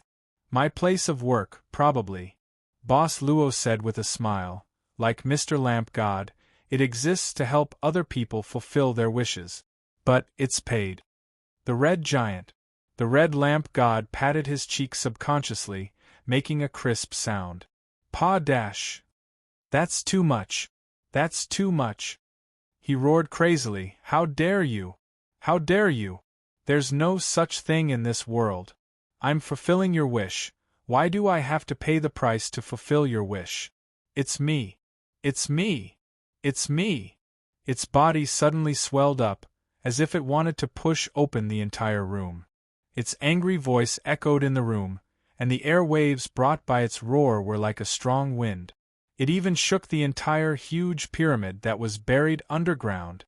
Human, as the lamp god who fulfills your wish. The red lamp god's body was burning with flames.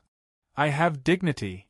Then, the black chain that appeared from the magic lamp tightened instantly, and the expanding lamp god shrank back little by little. The red lamp god's dignity was gone instantly. Chapter 15:13. The red genie was tied up like a dumpling. It stood not far away from the magic lamp, unable to move. Its face was filled with grief and indignation. Then, it gradually became helpless. I see. It seems that Mr. Genie has a restriction that forbids you from hurting others. Boss Luo took 2 steps forward and came to the side of the red genie. Then, he reached out and tapped on the chains that bound the genie. The genie's eyes widened when the chains around its body loosened. It opened its mouth and uttered the word "you" several times. However, it could not form a complete sentence. Boss Luo shook his head. I don't think I have anything to do with this magic lamp. But you have your own story. I'm talking about the story before you became the genie. The red genie was silent. Then, it sighed and looked at the summoner expectantly. You really don't want to make a third wish? Luocio did not say anything. He just glanced at the patterned cards that were waiting to be opened. His meaning was very clear. The red genie frowned. For so many years, ever since it became the genie of the genie, it had never seen anyone give up on making a wish. It would have been fine if that was the case. At most, it would only mean that the person had no desires. However, the person actually managed to loosen the restraints of the genie. Are you? The red genie suddenly thought of something and looked at Luocio with a hint of fear. Boss Luo shook his head. As I said, I have nothing to do with the magic lamp. In fact, from a certain point of view, my situation is actually similar to yours. The red genie stared at him suspiciously. It could not sort out its thoughts for the time being. The magic lamp's rule that restricted the genie from attacking the summoner meant that the summoner was destined to be safe. Other than its loud voice, it had lost all its dignity. It could only look at the patterned cards around it. Then, it tentatively grabbed one of them and brought it to its face. What? You want half of my power? The red genie looked at the card that it grabbed at random. Its face was full of disbelief. Even its voice became shrill. I just want you to make a third wish. Furthermore, this is the third wish that I helped you fulfill. You actually want half of my power as the price? Preposterous. Preposterous. Preposterous. Compared to the possibility of freedom. Boss Luo said slowly, Mr. Lamp God, don't you think that half of the power is already a bargain? After all, when I make this third wish, it means that the next summoner will be able to fulfill the plan of 500 wishes, and so on. The red genie's fingers trembled. Obviously, its heart was shaken by this possibility. But it still could not understand why it had to contribute half of its power to the other party when it was the one who was supposed to fulfill the other party's wish, and there were still 500 more wishes to be fulfilled. How could there be such logic in this world? Wasn't this bullying? I also have respect. Forget it. The red genie sighed and threw away the patterned card in its hand. It then grabbed the second card beside it and looked at it without much expectation. My soul will belong to you after I die. It was right. The first card was already asking for a lot. Obviously, the second card would not be so simple. But the red genie still could not accept the most precious thing that it had to offer. Boss Luo casually gave an official explanation at this time. This refers to after you die. That is, after you die, Mr. Lamp God. Perhaps you will be able to escape from the magic lamp, and then you will have a long period of freedom, and then you will die. In fact, from a cost-effectiveness perspective, I suggest that you choose to give up half of your power. The red genie snorted coldly. Half of your power? Are you willing to give up half of your power just to buy a possibility? I think I'm willing. At least for now. Boss Luo suddenly said faintly. If there is a possibility in front of me, I think I'll be willing, even if it's all. Lunatic. The red genie snorted. For this power, I'm willing to be enslaved by this magic lamp. Now I've almost fulfilled half of my wish. Now, you want me to give up half of my power? Impossible. My soul belongs to me. I've had enough of the pain of being imprisoned by the magic lamp. I don't want my soul to be imprisoned anymore. This is also impossible. As it spoke, it threw out the second card and then grabbed the third card. Then, its expression became strange, and then it became silent. It stared at the third card for a long time. Then, it took a deep breath and glared at Boss Luo. It gritted its teeth and said, "You may be more abominable and cruel than the creator of this magic lamp. Mr. Lamp God, do you have an answer?" Boss Luo pretended not to hear it. In fact, there were only 3 cards in total. The red genie had seen them all. But now it was hesitant. It gritted its teeth and said, "I need to think about it quietly." After saying that, the red genie of the lamp turned into a red and black smoke and rushed into the magic lamp. The room where the magic lamp was placed suddenly became dark and quiet. Since Luo Qiu had to wait for the genie to make a decision, he would not leave quietly before the customer gave him an answer. He looked at the road he came from. Claudia was still nowhere to be seen on the way here. She was still in the middle of the trial of the magic lamp. Suddenly, Claudia came to or returned to the place she was familiar with, the place where she lived. Father? She followed the familiar figure, but she did not know why she came back here. Everything in her home was so familiar to her that she would not bump into the wall even if she closed her eyes. A figure flashed upstairs. Claudia was startled and quickly chased after it. She pushed the door open and entered the room at the end of the corridor. It was her home study, and also the place where Professor Siejiatu spent most of his time, except for the bedroom. Father! The moment the door was opened, the sunlight pierced into Claudia's eyes. Professor Siejiatu was holding a pipe in front of the window, thinking about something. Hearing Claudia's call, he turned around and showed a kind smile. "Oh, Claudia, it's you. What's the matter? Is it really you?" Claudia slowly walked in. She quickened her pace, then quickened her pace, and rushed into Professor Siejiatu's arms. "Am I dreaming? What's wrong, Claudia?" Professor Siejiatu frowned and stroked his daughter's head. He asked softly, "Are you unhappy? Were you bullied by your classmates again?" "No, I'm just too happy." Claudia wiped her tears and looked up. "Besides, I haven't been bullied for a long time since I started learning Taekwondo. I'm very powerful now." Professor Siejiatu smiled and rubbed Claudia's head again. "Really? You've become so powerful in less than a month. You're indeed my daughter. What month? I've learned almost 8 years. She wanted to say it first, but now she realized that her father was much taller than she remembered. She could only reach the height of his chest. Father, when did he become so tall? No. She became smaller and returned to her childhood appearance. When she was a child, she was always bullied and teased, because she was more mature than ordinary children. Therefore, under Professor Siedjatu's suggestion, she learned some self-defense skills. That year, she was only 14 years old. Time. Did she go back in time? She suddenly became drowsy and her body suddenly became light. Her father must have picked her up. When she was a child, her father would always pick her up when she was asleep. The sky soon brightened. Claudia pushed open the window of the room and said good morning to the birds standing on the branches outside the window. Then she saw Professor Siedjatu reading in the courtyard at this time. Father! The sound attracted the attention of Professor Siedjatu, who was reading.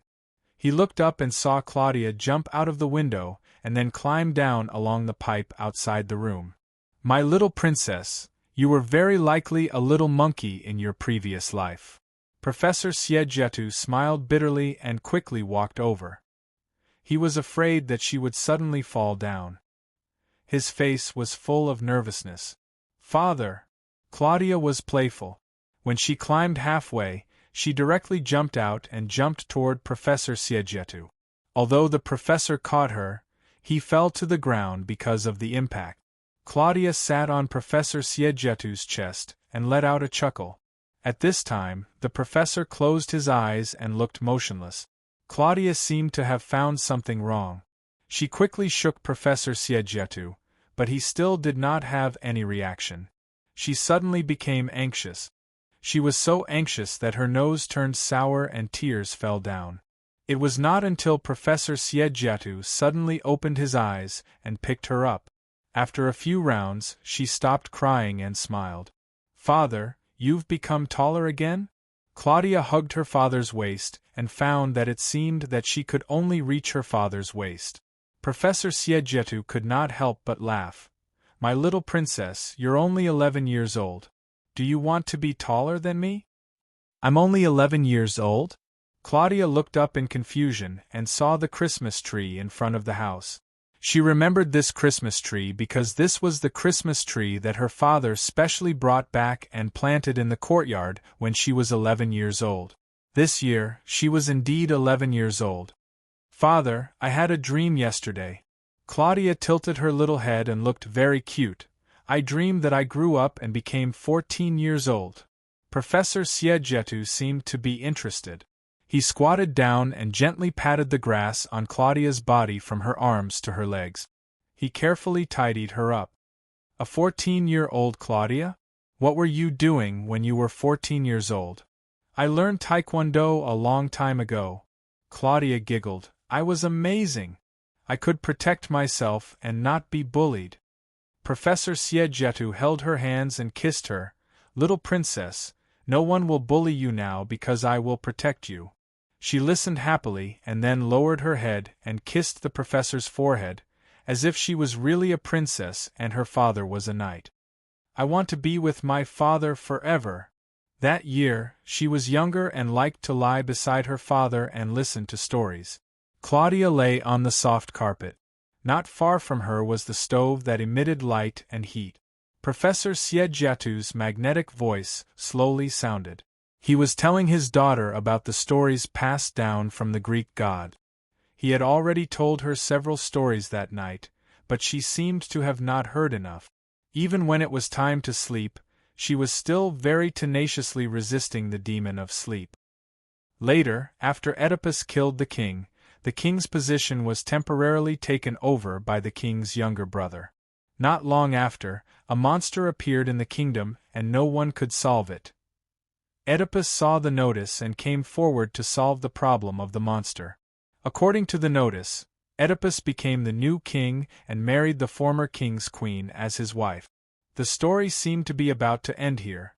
Seeing Professor Siedjatu open the book on his lap to a new night, Claudia suddenly asked curiously. Dad, isn't the Queen Oedipus' mother? How could he marry his own mother? Professor Siegetu smiled and looked at the little figure. At this time, Claudia, who was lying on the ground, raised her legs and gently kicked in the air. Obviously, she was still quite energetic. Siegetu retracted his gaze and thought for a while. Do you still remember the curse of Pelops? Everything Oedipus did was to fulfill this curse. This is a kind of destiny, Claudia. She couldn't understand this at all. She didn't know what destiny was, so she directly shook her head. I don't like this story, it's too tragic. I want to hear something else. Professor Siegetu laughed, picked up Claudia from the ground, put her on his lap, and hugged her gently. What story do you want to hear? The little Claudia thought for a while, then raised her head and said, I want to hear the story of Valentine's Day. Professor Siegetu blinked and said softly, But the story of Valentine's Day is also a tragic story, and haven't you heard it before? I don't care, I want to hear this. Claudia said naively, I want to hear the story of Valentine's Day with a good ending. Professor Siegetu smiled and nodded. After pondering for a while, he said, Okay, let's tell the story of Valentine's Day. The story began again under the illumination of the fire. It was still Professor Siegetu's magnetic voice, telling the story of Valentine's Day. Finally, the day before the execution, the blind woman's eyes were finally cured. She rushed to the execution ground and finally saw the real appearance of Valentine. Then, the king. Claudia? She had already fallen asleep, lying on Professor Siegetu's body. He stopped the story, gently carried her up, and sent her into the room. At this time, she was really at the age where she could fall asleep listening to stories.